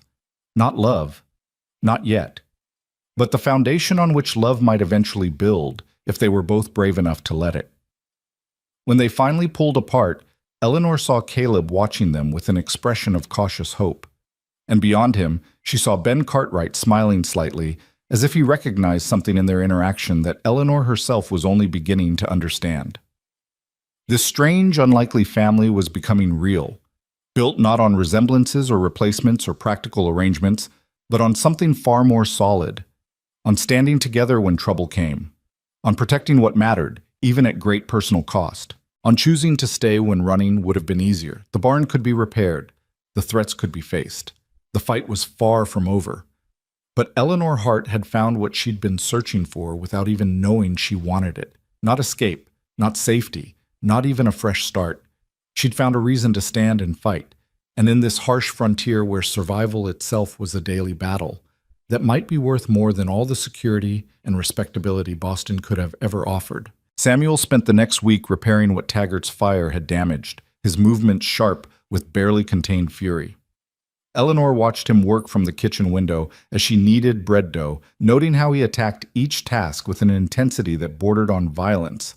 He was angry at Taggart, at Consolidated Western, but mostly at himself for leaving his family vulnerable. No amount of reassurance from Eleanor or Ben Cartwright could ease the guilt she saw carved into the lines of his face. "He blames himself," Ben said quietly one afternoon, accepting the coffee Eleanor offered. Most of the neighbors had gone home, satisfied the immediate danger had passed, but Ben had stayed on to help with repairs and keep watch. "Sam's always been like that. Takes responsibility for things beyond his control, then punishes himself when they go wrong." Eleanor glanced toward the barn where Samuel was replacing charred boards, his shirt soaked with sweat despite the autumn chill. He didn't set that fire. He didn't invite this conflict. Consolidated Western chose to escalate. Try telling him that. Ben shook his head. When Hope died, he blamed himself for not getting the doctor fast enough, even though everyone knew the fever was too far gone by the time symptoms showed. Took him near 2 years to stop torturing himself over it. The mention of Hope still created an uncomfortable twinge in Eleanor's chest, though she was learning to live with being compared to a ghost. How long has he been fighting Consolidated Western? Started about 18 months ago, when they first approached him about selling water rights. They were polite enough at first, made it sound like a business proposition that would benefit everyone. But Sam's not stupid. He saw through it. Once he said no, things got ugly. Ben sipped his coffee, his weathered face thoughtful. Problem is, they've got money and political connections. Sam's just got stubbornness and a legitimate legal claim. In a fair fight, the law would be on his side. But fights involving men like Maxwell Whitmore are rarely fair. Eleanor had done her research since the confrontation with Taggart. Maxwell Whitmore was the owner and primary investor in Consolidated Western Mineral, a man who'd made his fortune in silver speculation during the Nevada boom, and now sought to replicate that success in Wyoming. He had connections to territorial politicians, judges, and business interests that stretched all the way to Washington. The kind of man who was accustomed to getting what he wanted through whatever means necessary. I've written to my contact in Boston, Eleanor said, Thomas Whitfield at the Globe. Told him everything, the intimidation, the threats, the attempted arson. He's interested in the story. Says Eastern readers are fascinated by tales of corporate overreach in the territories. Ben's eyebrows rose. That's bold. Whitmore won't like having his business practices exposed to public scrutiny. I'm counting on it. Eleanor set down her own coffee cup, her jaw set. Men like Whitmore operate in shadows. They rely on distance and anonymity to do things they'd never attempt if the whole country was watching. Shine enough light on their methods, and they'll either have to change tactics or face consequences from their own investors. Or they'll get desperate and dangerous. Ben's voice carried a warning. Cornered animals bite hardest, Eleanor. You sure you want to provoke them further? Eleanor thought about the night of the fire, about standing in her nightgown with a rifle while men threatened to kill her, about the terror in Caleb's eyes, and the smell of smoke, and the absolute certainty that she would not, could not, let them win through fear alone. They already tried to burn us out and murder me in the process. I'm not sure how much more provoked they can get. Fair point. Ben allowed himself a small smile. You're different than I expected, Mrs. Hart. When Sam told me he was sending for a mail-order bride from Boston, I figured you'd last maybe a month before the isolation and hardship sent you running back east. Glad to be wrong. Eleanor returned to her bread dough, kneading with steady rhythm. I had my reasons for leaving Boston, and I'm discovering I have even better reasons for staying here. She didn't elaborate, and Ben was too polite to pry. But as Eleanor worked, she thought about those reasons. About Caleb, who'd started calling her Eleanor Ma, in an unconscious blend that made her heart ache. About this ranch that was becoming home in ways her Boston boarding house never had.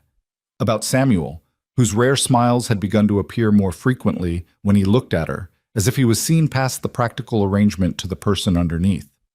And about herself. About discovering strengths she hadn't known she possessed. About learning that sometimes the only way to heal from one kind of wound was to prove you could survive an entirely different battle. 2 weeks after the fire, a letter arrived from Thomas Whitfield. Eleanor opened it with trembling hands, Samuel and Caleb watching from across the kitchen table. The morning sun slanted through the window, illuminating dust motes that danced in the still air. Dear Eleanor, the letter began, your account of events in Clearwater Creek has caused quite a stir here at the Globe. My editor is extremely interested in running a series of articles about Consolidated Western's practices. However, we need more than your testimony alone. We need documentation, witnesses, evidence of a pattern of intimidation that can be verified independently. Can you provide this? Eleanor looked up to find Samuel's eyes on her. He wants proof, documentation, more than just my word against Whitmore's. How much proof does he need? Samuel's voice was tight.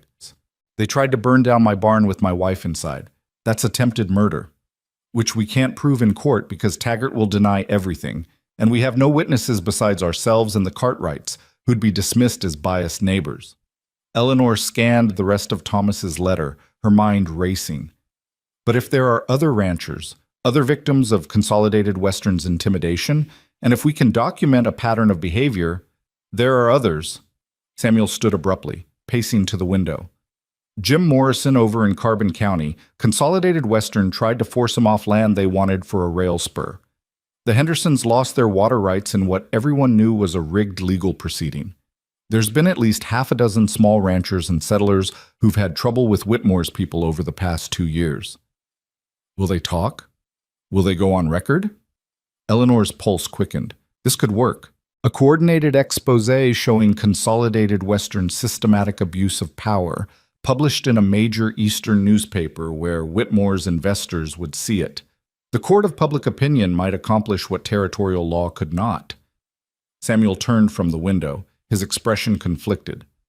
Some might, others are too scared or too beaten down. Morrison moved his family to Colorado rather than keep fighting. The Hendersons sold out at a loss and headed to Oregon, getting people to dredge up painful memories and expose themselves to potential retaliation. He shook his head. That's asking a lot. I know. Eleanor folded the letter carefully. But it might be the only way to stop this. Not just for us, but for everyone Whitmore might target in the future. Caleb had been quiet through this exchange, his slate forgotten in front of him. Now he spoke up, his young voice serious.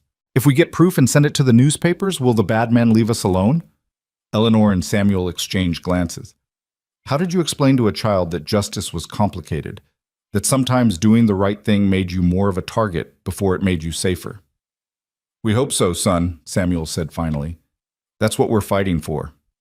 Eleanor made the decision then, looking at Caleb's worried face and Samuel's tired eyes. I'll go. I'll visit the other ranchers, collect their stories, document everything I can. Thomas needs evidence, and I'll get it for him. Absolutely not. Samuel's response was immediate and sharp. You think I'm letting you ride all over Wyoming territory interviewing people who've been targeted by the same men who tried to kill you? That's insanity.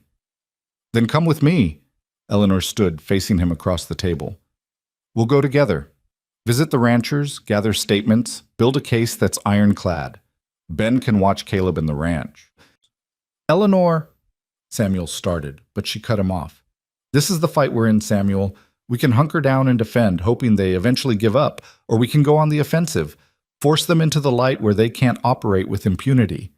Eleanor's voice was steady, certain. I didn't come all this way to cower, and I don't think you're the kind of man who backs down either. Samuel stared at her for a long moment. Then slowly, something shifted in his expression.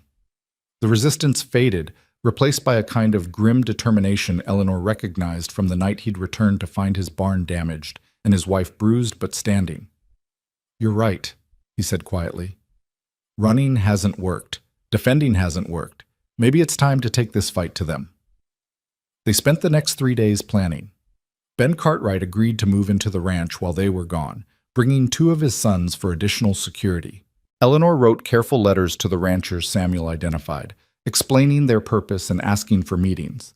She packed supplies for a journey that would take them through some of the roughest country in the territory, places where settlements were days apart, and help was a luxury you couldn't count on. Caleb took the news of their departure better than Eleanor expected, though she saw the fear flickering in his eyes when he thought no one was watching. The night before they left, she found him in the barn, sitting in the hayloft where he often retreated when troubled. Can I come up? Eleanor asked from the ladder. Caleb nodded, and she climbed into the loft, settling beside him in the sweet-smelling hay. Through the open loft door they could see stars emerging in the darkening sky, brilliant and infinite. You're scared we won't come back, Eleanor said. Not a question. Caleb's hands twisted in his lap. Ma went to town one day and didn't come back. She got sick and then she was just gone. His voice was small, younger than his 8 years. What if something happens to you and Pa? Eleanor's heart clenched. This child had already lost so much, and now she and Samuel were leaving him to chase justice that might be nothing more than a dream. But they couldn't protect him by hiding. The only real protection was ending the threat permanently. Your mother got sick with something nobody could prevent or control, Eleanor said gently. That was cruel and unfair and absolutely not your fault or anyone's fault. It was just the terrible randomness of life. She took Caleb's hand in hers. What your father and I are doing is different. We're choosing to face a threat we can actually do something about. We're not being reckless. We're being strategic. And we're doing it so you can grow up on this ranch without fear, without looking over your shoulder waiting for bad men to come finish what they started. But what if... Caleb's voice broke. What if is the question that will paralyze you if you let it. Eleanor squeezed his hand. Your father taught me something without meaning to. He showed me that sometimes the scariest thing is also the necessary thing.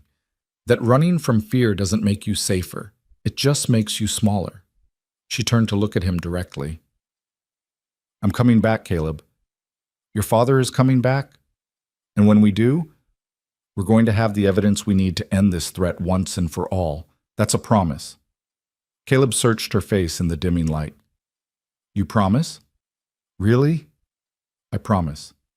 Eleanor pulled him into a hug, feeling his thin arms wrap around her waist. And I keep my promises. You should know that about me by now. They left at dawn 2 days later, riding north toward Carbon County, where Jim Morrison had relocated before moving to Colorado. Samuel had managed to track down his new address through mutual acquaintances, and Morrison had sent back a terse telegram agreeing to meet. Eleanor rode the roan mare she'd begun to think of as hers, her rifle secured in the saddle holster, her saddlebags packed with notebooks and writing supplies alongside the more practical necessities of frontier travel. Samuel rode beside her on his bay gelding, silent and watchful.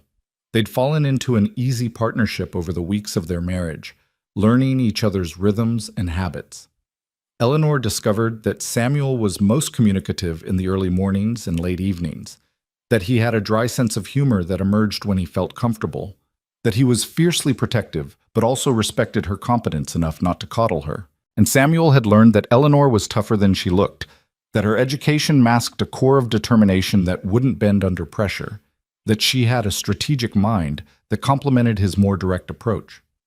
They made a good team, Eleanor thought, better than either of them had probably expected when they'd exchanged vows in that Clearwater Creek courthouse. The journey to Morrison's place took 3 days of hard riding through country that grew progressively wilder. They camped at night under stars so bright, Eleanor felt she could reach up and touch them, sharing simple meals cooked over a campfire and talking about everything and nothing. Samuel told her about his childhood on the ranch, about his father's dreams and his mother's early death in childbirth. Eleanor shared carefully edited stories about Boston, about teaching, about the parts of her past that didn't hurt too much to revisit. You never talk about why you left, Samuel observed one night, his face shadowed in the firelight. Just that you needed a fresh start. Eleanor poked at the fire with a stick, watching sparks spiral into the darkness. She'd known this conversation would come eventually. The question was how much truth to share, how much vulnerability to risk. There was a man, she said finally, Marcus Pemberton. He taught mathematics at the boys' academy adjacent to my school. He decided he wanted me to be more than a colleague, and when I refused his advances, he made it his mission to destroy my reputation. The words came easier than she'd expected, maybe because the darkness made confession simpler. He spread rumors about improper conduct, made implications to the headmaster and board of trustees, manufactured evidence of indiscretions that never happened. Samuel's jaw tightened in the firelight. And they believed him? Over you? Of course they did. He was a man with family connections and social standing. I was a single woman with no influential relatives to defend me. Eleanor's voice hardened. The headmaster called me into his office, told me very solemnly that while he personally believed I was innocent, the appearance of impropriety was just as damaging as actual impropriety. He accepted my resignation, which we both knew wasn't really a resignation at all. That's why you understood so quickly about Consolidated Western. Samuel's voice was thoughtful. You'd already experienced what happens when powerful people decide the truth doesn't matter as much as their version of events. Exactly. Eleanor met his eyes across the fire. I've lived through having my word dismissed, my character assassinated, my future destroyed by men who faced no consequences for their lies. I won't go through it again, and I won't stand by while it happens to others if I have the power to stop it." Samuel was quiet for a long moment. Then he said, "I'm sorry that happened to you, and I'm grateful it brought you here, even though I hate the circumstances that made it necessary." Something warm unfurled in Eleanor's chest. Not love, not yet, but something adjacent to it. Trust, maybe. The beginning of true partnership between two people who'd started as strangers, brought together by need. "I'm not sorry anymore," Eleanor admitted. "I was, for a long time. Angry and bitter and full of regret. But now—" She gestured at the vast darkness around them, at the stars overhead, at the life she was building in this harsh country. "Now I think maybe it was necessary. Maybe I needed to lose everything to discover what I was actually capable of when there was nothing left to lose." They found Morrison in a small settlement outside Rawlins, working as a clerk in a general store. A profound step down for a man who'd once owned 300 acres of good grazing land. He was thin and worn, with the defeated look of someone who'd fought too hard for too long and finally broken under the weight of it. But when Eleanor explained their purpose, something flickered in his eyes. Not hope, exactly, but perhaps the ghost of the fighting spirit he'd once possessed. "You really think exposing them in the newspapers will change anything?" Morrison asked, pouring coffee in the back room of the store where they could talk privately. "Whitmore's got enough money to buy his way out of bad publicity." "Maybe," Eleanor acknowledged. "But his investors don't want to be associated with a company that uses arson and attempted murder to acquire property. Even if Whitmore himself doesn't face legal consequences, the financial pressure from nervous investors might force him to change tactics, or at least make him think twice before targeting someone else." Morrison studied her face, then Samuel's. "You two know what you're risking? Whitmore doesn't forgive people who cross him. You go public with this. You're painting targets on your backs permanently." "The targets are already there," Samuel said quietly. "They tried to burn my barn with my wife inside. We're past the point of appeasement." "Fair enough." Morrison pulled out a battered ledger from beneath the counter. "I kept records. Every threat, every incident, every suspicious accident or financial setback that happened after I refused to sell. Dates, times, names when I had them. Figured someday someone might care enough to use it." Eleanor's hands trembled slightly as she accepted the ledger. This was exactly what Thomas needed. Documentation, evidence, proof of systematic intimidation. "Thank you. This is incredibly valuable." "Just make it count." Morrison's voice was rough with old grief and anger. "I lost everything because I wouldn't back down. My wife lost faith in me. My children grew up thinking their father was a failure who couldn't protect them. If my story can prevent that from happening to other families, then maybe it wasn't all for nothing." They spent 2 hours with Morrison, Eleanor taking meticulous notes while Samuel asked clarifying questions. By the time they left, Eleanor's notebooks were full of dates and incidents, and the kind of detailed evidence that would make Thomas's editors very happy indeed. Over the next 2 weeks, they repeated this process with 5 other families. The Hendersons, who'd been driven off their land through a combination of legal manipulation and outright intimidation. The widow Chen, whose husband had died in what was ruled an accident, but which she insisted was murder after he'd refused to sell mining rights. The Patterson brothers, who'd been bankrupted by mysterious cattle die-offs and equipment failures. Each story added another layer to the picture Eleanor was building, a comprehensive account of consolidated Western systematic abuse of power across multiple counties and several years. Some of the interviews were conducted in comfortable homes, others in tents or makeshift shelters that spoke to how far the families had fallen. Some people were eager to talk, grateful someone was finally listening. Others were reluctant, afraid that speaking out would invite renewed retaliation. Eleanor handled each conversation with the patience and skill of a born teacher, coaxing out details while respecting people's trauma and fear. Samuel watched her work with growing respect. This woman he'd married out of desperation was proving to be far more than he'd bargained for. She had a mind like a steel trap, missing nothing, connecting patterns he wouldn't have seen. She had empathy that put frightened people at ease. And she had a core of determined fury that reminded him of his father, the same stubborn refusal to let bullies win, the same willingness to fight even when the odds were impossibly bad. On the journey home, they stopped at a small territorial courthouse where Eleanor had arranged to have several of their witness statements notarized. The clerk who handled the paperwork was an older man with shrewd eyes who studied the documents carefully. "This about Consolidated Western?" he asked, his voice low enough that it wouldn't carry beyond his desk. Eleanor glanced at Samuel, who gave a slight nod. "Yes, we're documenting their practices for publication in Eastern newspapers." The clerk's expression didn't change, but something shifted in his eyes. "About time someone did. I've processed 3 property transfers in the past year where I'd bet my last dollar the sellers were coerced. But proving it in court is another matter. Whitmore's lawyers are very good at making everything look legal and above board." "That's why we're going to the newspapers instead," Eleanor said. "Let the court of public opinion do what territorial courts won't." "Brave." The clerk stamped the final document with a decisive thud. "Or foolish, probably both. But I wish you luck. Some of us who work in the system know exactly how corrupt it's become. We just don't have the power to fight it alone." They rode the final stretch home through early November weather that threatened snow. Eleanor's saddlebags were heavy with notebooks and statements, her mind already composing the letter she would send to Thomas. She had everything he'd asked for and more, a comprehensive case that would be impossible for Whitmore to dismiss or explain away. As they crested the final ridge before the valley where the ranch lay, Eleanor saw smoke rising from the chimney. The barn stood solid despite its scarred timbers. Cattle grazed in the near pasture. Everything looked peaceful, normal, safe. But Eleanor knew that peace was temporary. The real battle was about to begin. Not with guns and fire, but with words and truth and the power of exposure. She was ready for it, more than ready.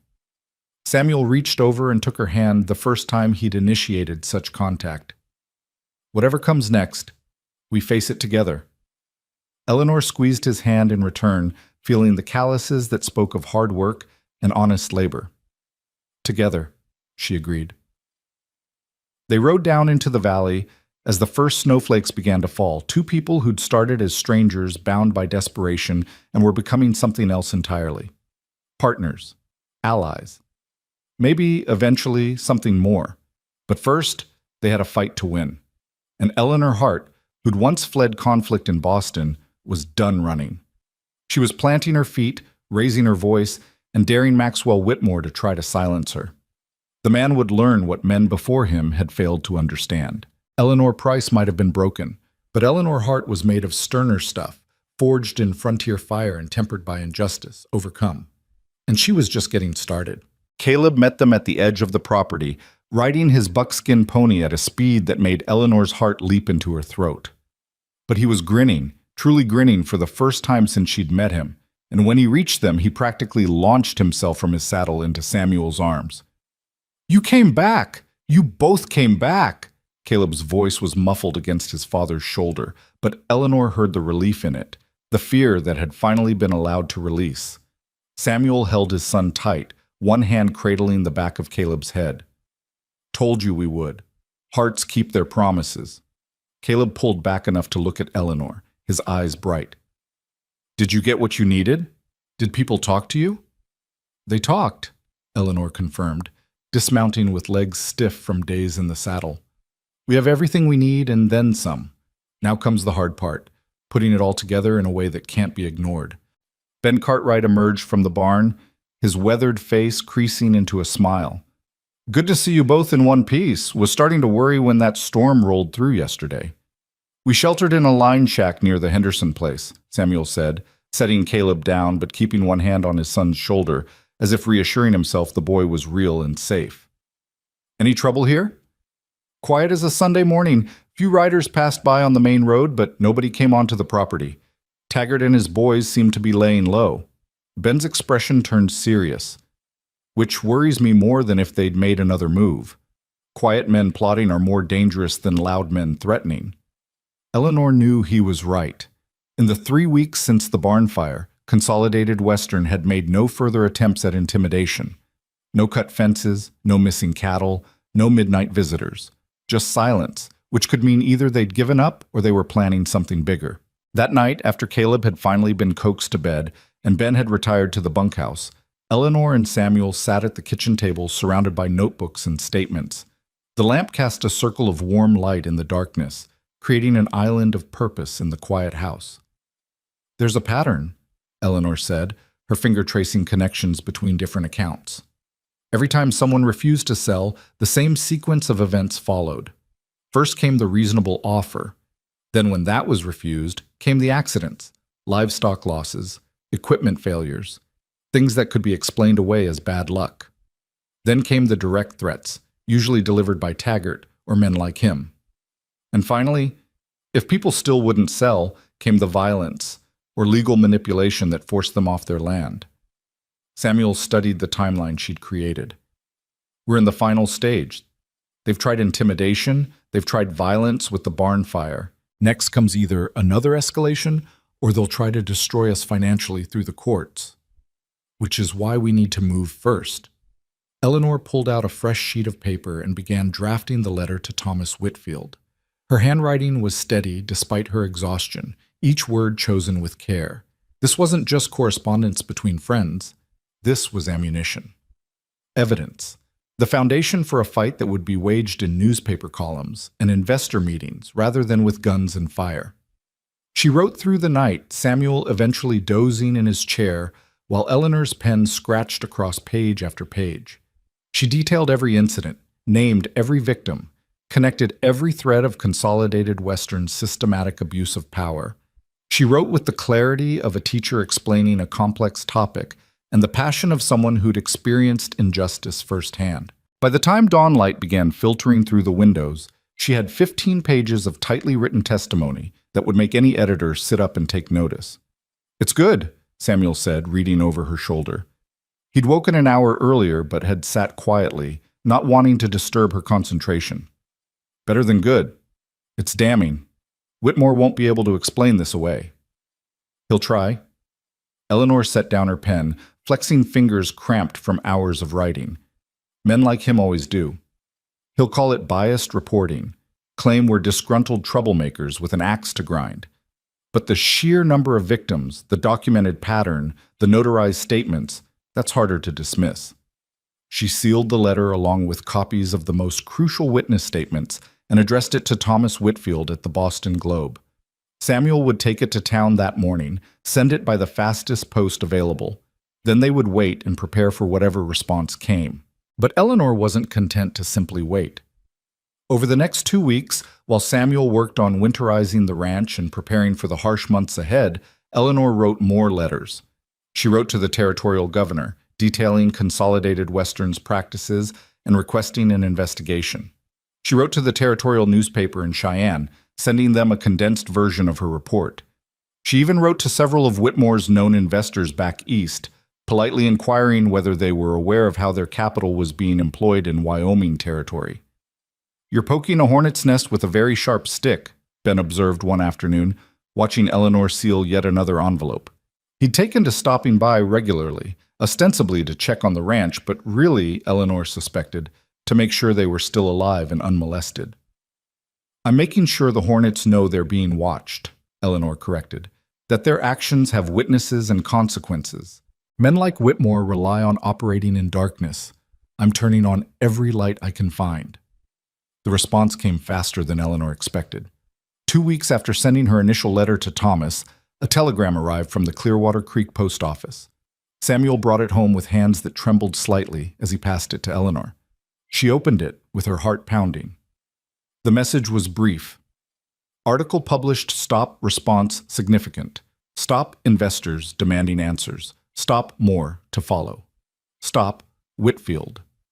"It worked," Eleanor whispered, reading the telegram 3 times to make sure she understood correctly. "Thomas published it, and people are paying attention." Samuel pulled her into an embrace that was becoming more natural between them, the careful distance of their early marriage eroding with each shared challenge. "You did it! You actually did it!" But Eleanor's mind was already racing ahead to the next moves, the potential consequences. "This is just the beginning. Whitmore will respond. We need to be ready." The response came 2 days later, though not in the form Eleanor had anticipated. Instead of Taggart and his thugs, instead of more threats or violence, a well-dressed man in an expensive suit arrived at the ranch in a private carriage. He introduced himself as James Hendricks, attorney for Consolidated Western Mineral. Eleanor invited him into the house with Samuel close beside her, both of them tense and wary. Caleb had been sent to the Cartwrights for the afternoon. No need to expose him to whatever confrontation this visit might bring. Hendricks accepted coffee with polite thanks and settled into a chair with the ease of someone accustomed to being comfortable anywhere. "I'll be direct, Mrs. Hart, Mr. Hart. My client is deeply concerned about the recent allegations published in the Boston Globe and echoed in several other newspapers. He feels these allegations are based on misunderstandings and unfortunate coincidences that have been misconstrued." "Misunderstandings," Eleanor repeated, her voice flat. "Is that what we're calling attempted arson and death threats now?" Hendricks had the grace to look uncomfortable. "I understand there have been incidents, regrettable incidents, but my client maintains that these were the actions of overzealous employees acting without his knowledge or approval. Mr. Whitmore himself had no idea." "Your client hired Taggart," Samuel interrupted, his voice hard. "Taggart doesn't do anything without orders. So either Whitmore is lying about giving those orders, or he's incompetent at managing his own employees. Either way, he's responsible." "Be that as it may," Hendricks continued smoothly, "Mr. Whitmore is prepared to make a gesture of good faith to resolve this matter amicably. He's willing to offer you $50,000 for a permanent easement across your land to access Clearwater Creek, plus an additional $10,000 in compensation for damages to your property and distress caused to your family." The number hung in the air, staggering in its magnitude. $60,000 was more money than Eleanor had ever imagined having. It was enough to pay off every debt, expand the ranch, secure Caleb's future with funds left over. It was financial security of a kind that most frontier families could only dream about.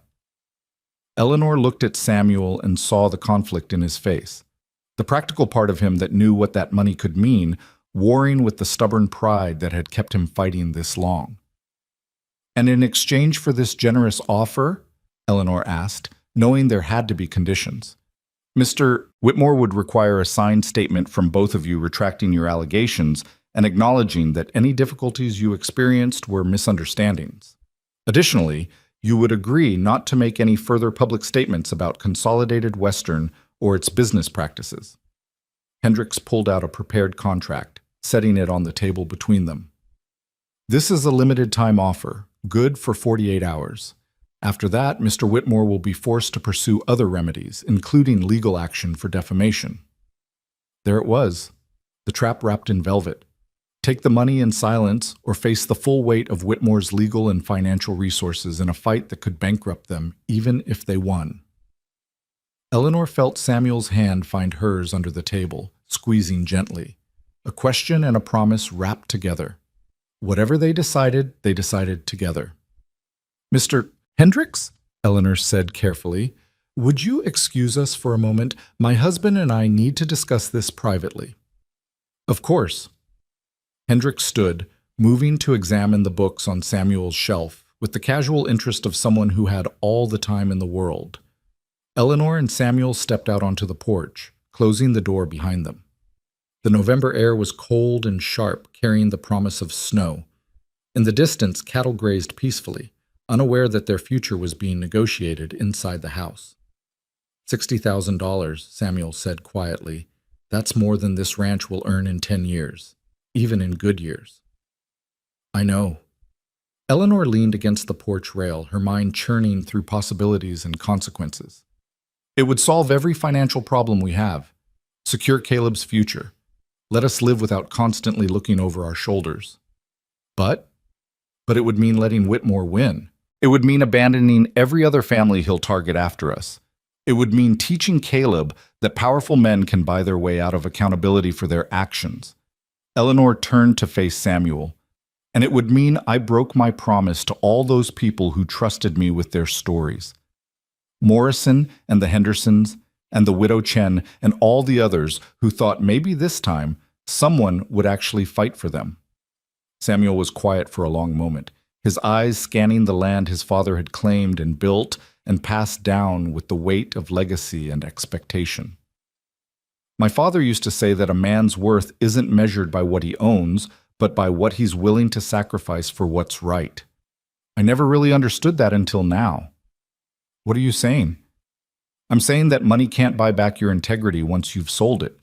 I'm saying that some fights are worth having even when the odds are bad and the cost is high. Samuel took Eleanor's hands in his expression more open than she'd ever seen it. I'm saying that I'd rather lose this ranch fighting for what's right than keep it by betraying everything my father taught me and everything you've shown me about courage. Eleanor felt tears prick her eyes, not of sadness, but of fierce pride in this man she'd married as a stranger and was learning to love as a partner. Then we tell him no. We tell him hell no, Samuel corrected with a slight smile. They returned to the house together, united in purpose. Hendricks looked up from the book he'd been perusing, reading their decision in their linked hands and set faces. Mr. Hendricks, Eleanor said before the lawyer could speak, you can tell Mr. Whitmore that we decline his offer. We will not be retracting our statements because every word we said was true. We will not be silenced because we have nothing to be ashamed of. And if Mr. Whitmore wants to sue us for defamation, we welcome the opportunity to present all our evidence in a public courtroom where his business practices can be examined under oath. Hendricks's professional composure slipped for just a moment, revealing surprise and perhaps a hint of respect. You understand you're refusing a life-changing amount of money? That you're choosing a very difficult path when an easy one is being offered? We understand perfectly, Samuel said. Now I'd appreciate it if you'd leave my property. We have work to do. After Hendricks departed, his carriage wheels kicking up dust on the road back to town, Eleanor and Samuel stood together on the porch, watching the sun sink toward the mountains. The decision they'd made would have consequences, legal battles, financial strain, possibly renewed attempts at intimidation. But Eleanor felt lighter than she had in months, as if some weight she'd been carrying had finally been set down. No regrets? Samuel asked quietly. Not even one. Eleanor leaned into his side and his arm came around her shoulders with comfortable familiarity. Though I should probably warn Thomas that Whitmore is threatening to sue, he'll need to prepare the Globe's legal team. Always thinking ahead. Someone has to. Eleanor smiled up at him. Besides, I have a feeling Whitmore's threat is mostly bluster. The last thing he wants is discovery proceedings where we can subpoena his business records and put Taggart on the witness stand under oath. She was proven right 2 weeks later when a second telegram arrived from Thomas. This one was longer, more detailed. Whitmore quietly withdrawing from Wyoming operations. Stop investors spooked by publicity. Stop. Several pulling funding. Stop. You won. Stop. Full story to follow. Stop. Congratulations. Stop. Eleanor read the telegram aloud to Samuel and Caleb over dinner, her voice shaking with emotion she couldn't quite contain. They'd won, not through violence or legal maneuvering, but through the simple act of telling the truth loud enough that people couldn't ignore it. What does it mean? Caleb asked, his eyes wide. Are the bad men going away? It means, Samuel said, his hand covering Eleanor's on the table, that sometimes doing the right thing actually works. It means your Eleanor Ma was braver and smarter than a whole company of rich men who thought they could intimidate us into silence. Caleb looked at Eleanor with an expression that made her throat tight. You saved us. We saved each other, Eleanor corrected gently. Your father for having the courage to fight when giving up would have been easier. You for riding through the dark to get help when the barn was burning. And yes, me for knowing how to turn words into weapons when guns and fire weren't enough. That's what families do. They save each other. The winter that followed was harsh, but the ranch endured. Samuel used the money from his cattle sale to make repairs and purchase feed for the livestock. Eleanor discovered she had a talent for managing the household finances, stretching every dollar until it screamed while somehow keeping them comfortable and well-fed. And Caleb flourished under Eleanor's teaching, his reading improving dramatically as his trust in her grew. More letters arrived from Thomas over the following months, detailing the fallout from the Globe's expose.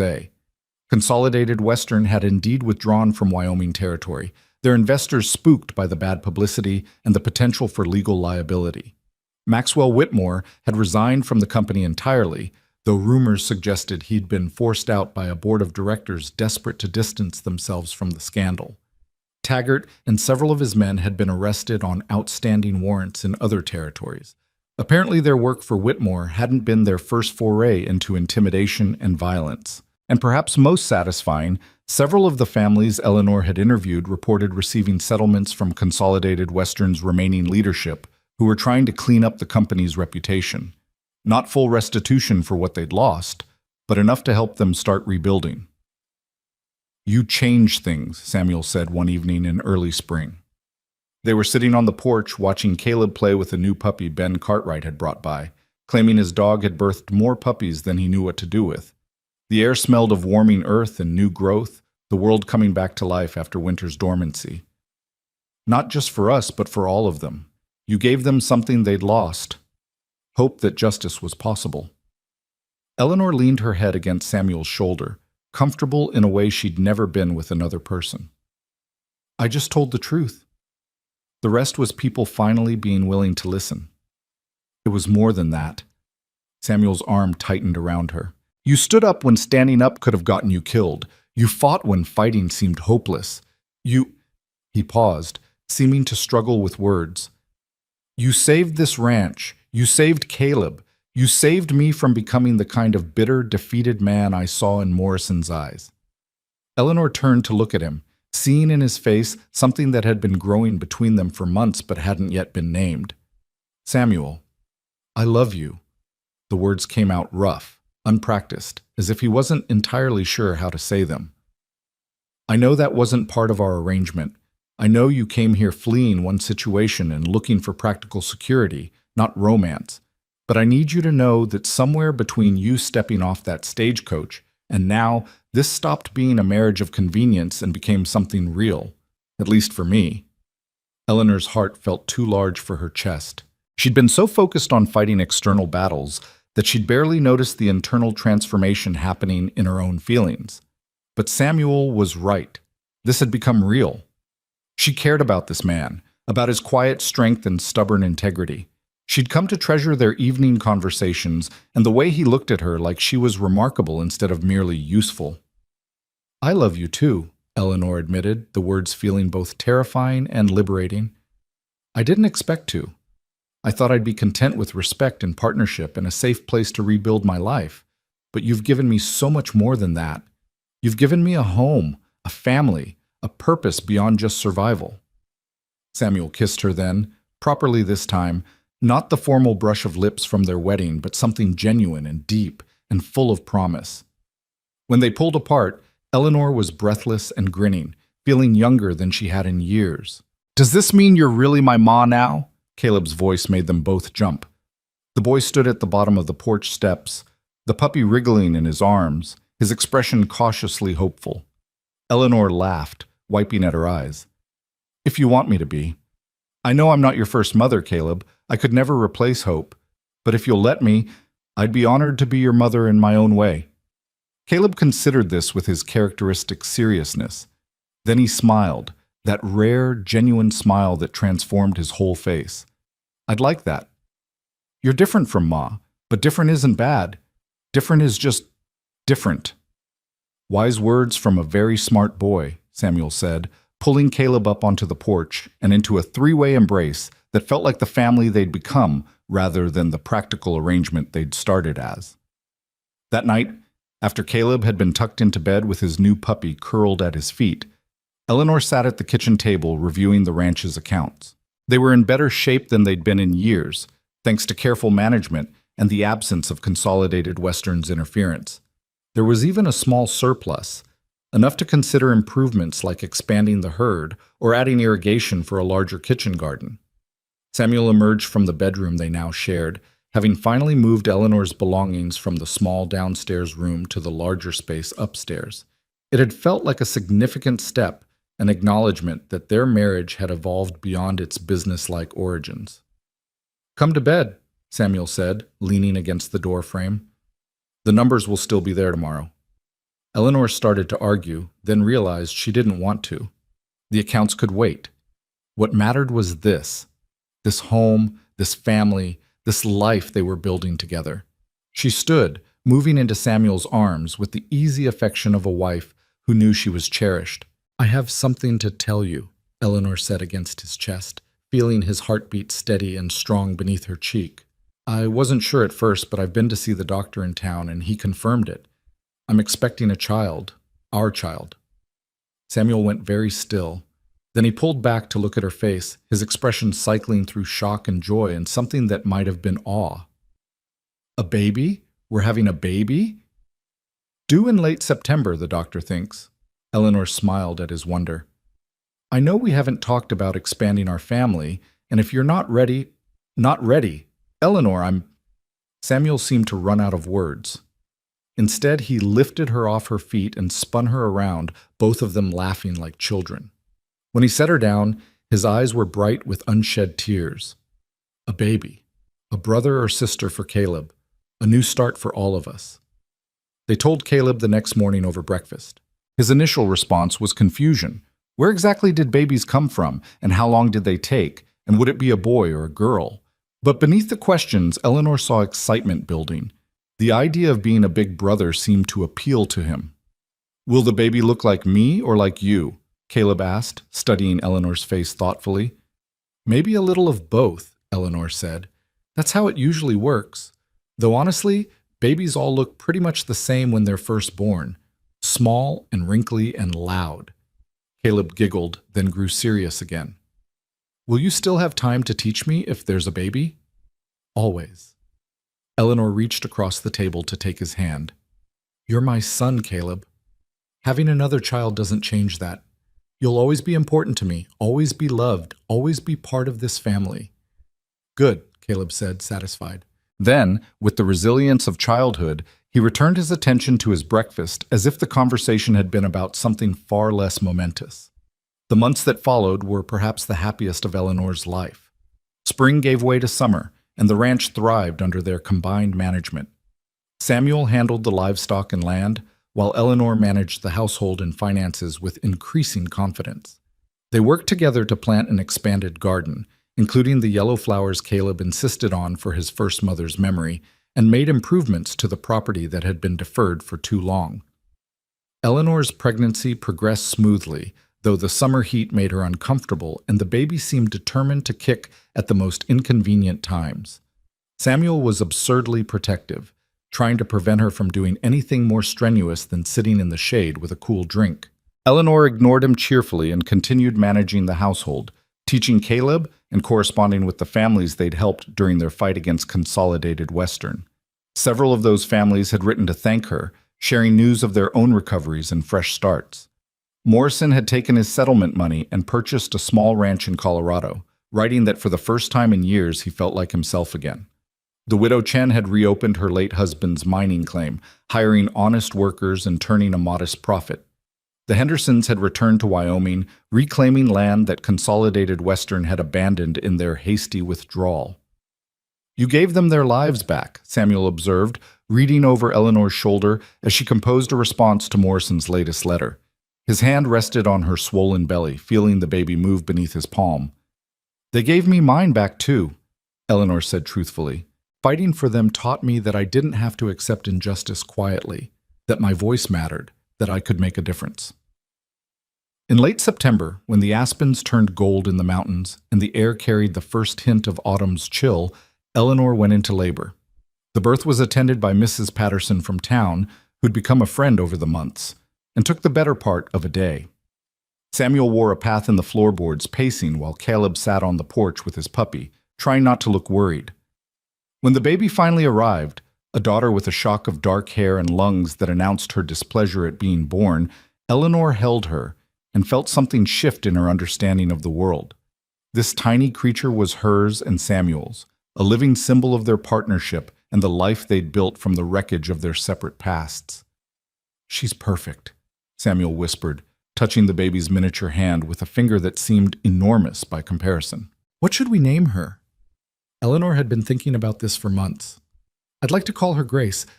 Grace Hope Hart." She looked up at Samuel, seeing understanding dawn in his eyes. Hope for your first wife, who should be remembered and honored. Grace because that's what I found here. The grace to start over, to heal, to become someone stronger than I was. Samuel's eyes were wet. She would have liked that.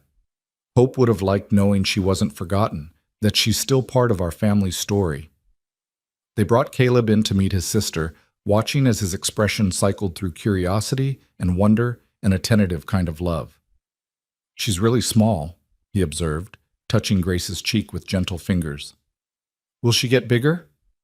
Eventually, Eleanor assured him. For now, she mostly needs to sleep and eat and be held, but as she grows, she'll need a big brother to teach her things and protect her and show her how to be brave. Caleb's chest puffed with pride at the responsibility. I can do that. I'm good at being brave now. You taught me. As autumn deepened and winter approached once again, the Hart family settled into new rhythms. Samuel and Eleanor managed the ranch while caring for their infant daughter, who proved to have her mother's stubbornness and her father's quiet determination. Caleb took his role as big brother seriously, helping with small tasks and telling Grace long stories about the ranch and the animals, and the time his Eleanor Ma had faced down bad men with nothing but a rifle and fierce courage. Letters continued to arrive from Thomas Whitfield, who'd apparently decided that Eleanor's story was too good not to follow up on. He'd written a series of articles about frontier justice and corporate accountability that had won him recognition and a promotion. He offered Eleanor a standing invitation to contribute pieces about life in Wyoming Territory, and she'd taken him up on it occasionally, sending essays about homesteading and women's education and the challenges facing frontier families. The small income from her writing helped, but more than that, it gave Eleanor a sense of purpose beyond the ranch. She was still a teacher at heart, still someone who believed in the power of words and ideas to change minds and circumstances. Now she had a platform to share that belief with a wider audience. One evening in December, almost exactly a year after Eleanor had first arrived in Clearwater Creek, the family gathered around the table for dinner. Snow fell softly outside, blanketing the ranch in pristine white. Grace dozed in a cradle near the fire, well-fed and content. Caleb was practicing his letters, his handwriting growing neater with each passing week. Samuel sat beside Eleanor, their hands linked on the table in casual affection. Do you ever regret it? Samuel asked quietly. Leaving Boston? Coming here? Everything you gave up to start over?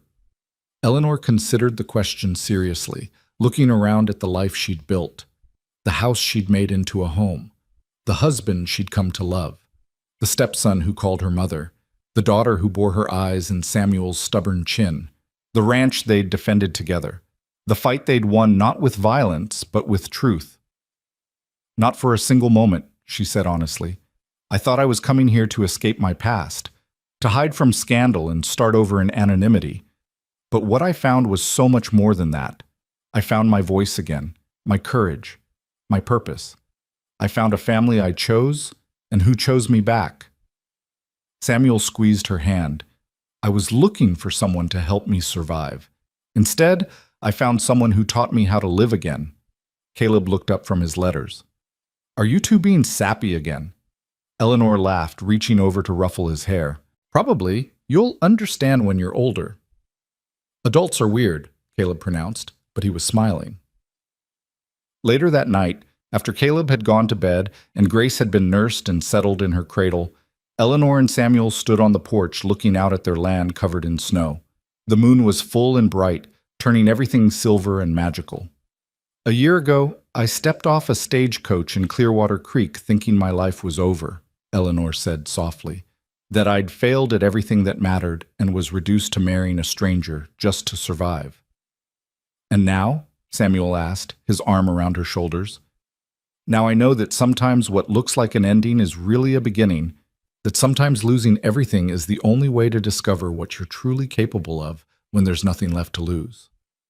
Eleanor leaned into her husband's warmth. I came here to marry a cowboy I'd never met, and his son said I looked just like Hope. I was terrified that I'd always be a substitute, a replacement, a poor copy of something irreplaceable. But you're not, Samuel said firmly.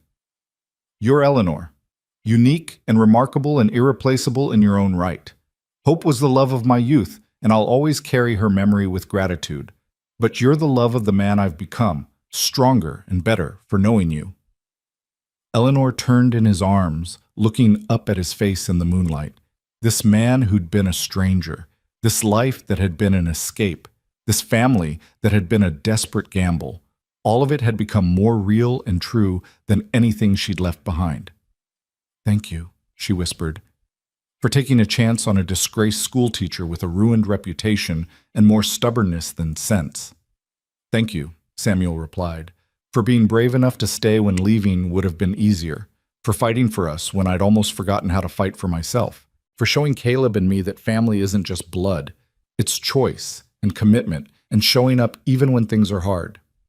They kissed in the moonlight, two people who'd found each other in the most unlikely circumstances and built something beautiful from the wreckage of their separate pasts. When they finally went inside, the house was warm and quiet, filled with the soft sounds of children sleeping and a future worth fighting for. Eleanor Hart had come to Wyoming territory fleeing scandal and seeking survival. What she'd found instead was home. Not the place she was born, but the place she chose, the people she loved, the life she'd built with her own hands and fierce determination. She'd come expecting uncertainty and found purpose, expected isolation and found community, expected a practical arrangement and found genuine love. The woman who'd arrived on that stagecoach a year ago, broken and afraid and convinced her best days were behind her, would barely recognize the woman Eleanor had become. Strong and confident, a wife and mother, a defender of the vulnerable, a voice for the silenced, a teacher not just to one child but to anyone who read her words and learned that courage was possible even in the face of overwhelming odds.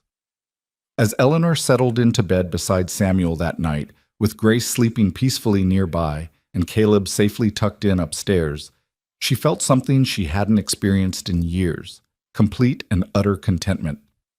The bone-deep satisfaction of knowing she was exactly where she was meant to be, doing exactly what she was meant to do, with exactly the people she was meant to love.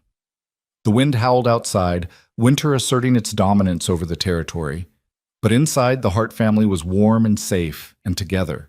And that, Eleanor thought, as sleep finally claimed her, was worth more than all the security and respectability Boston could have ever offered.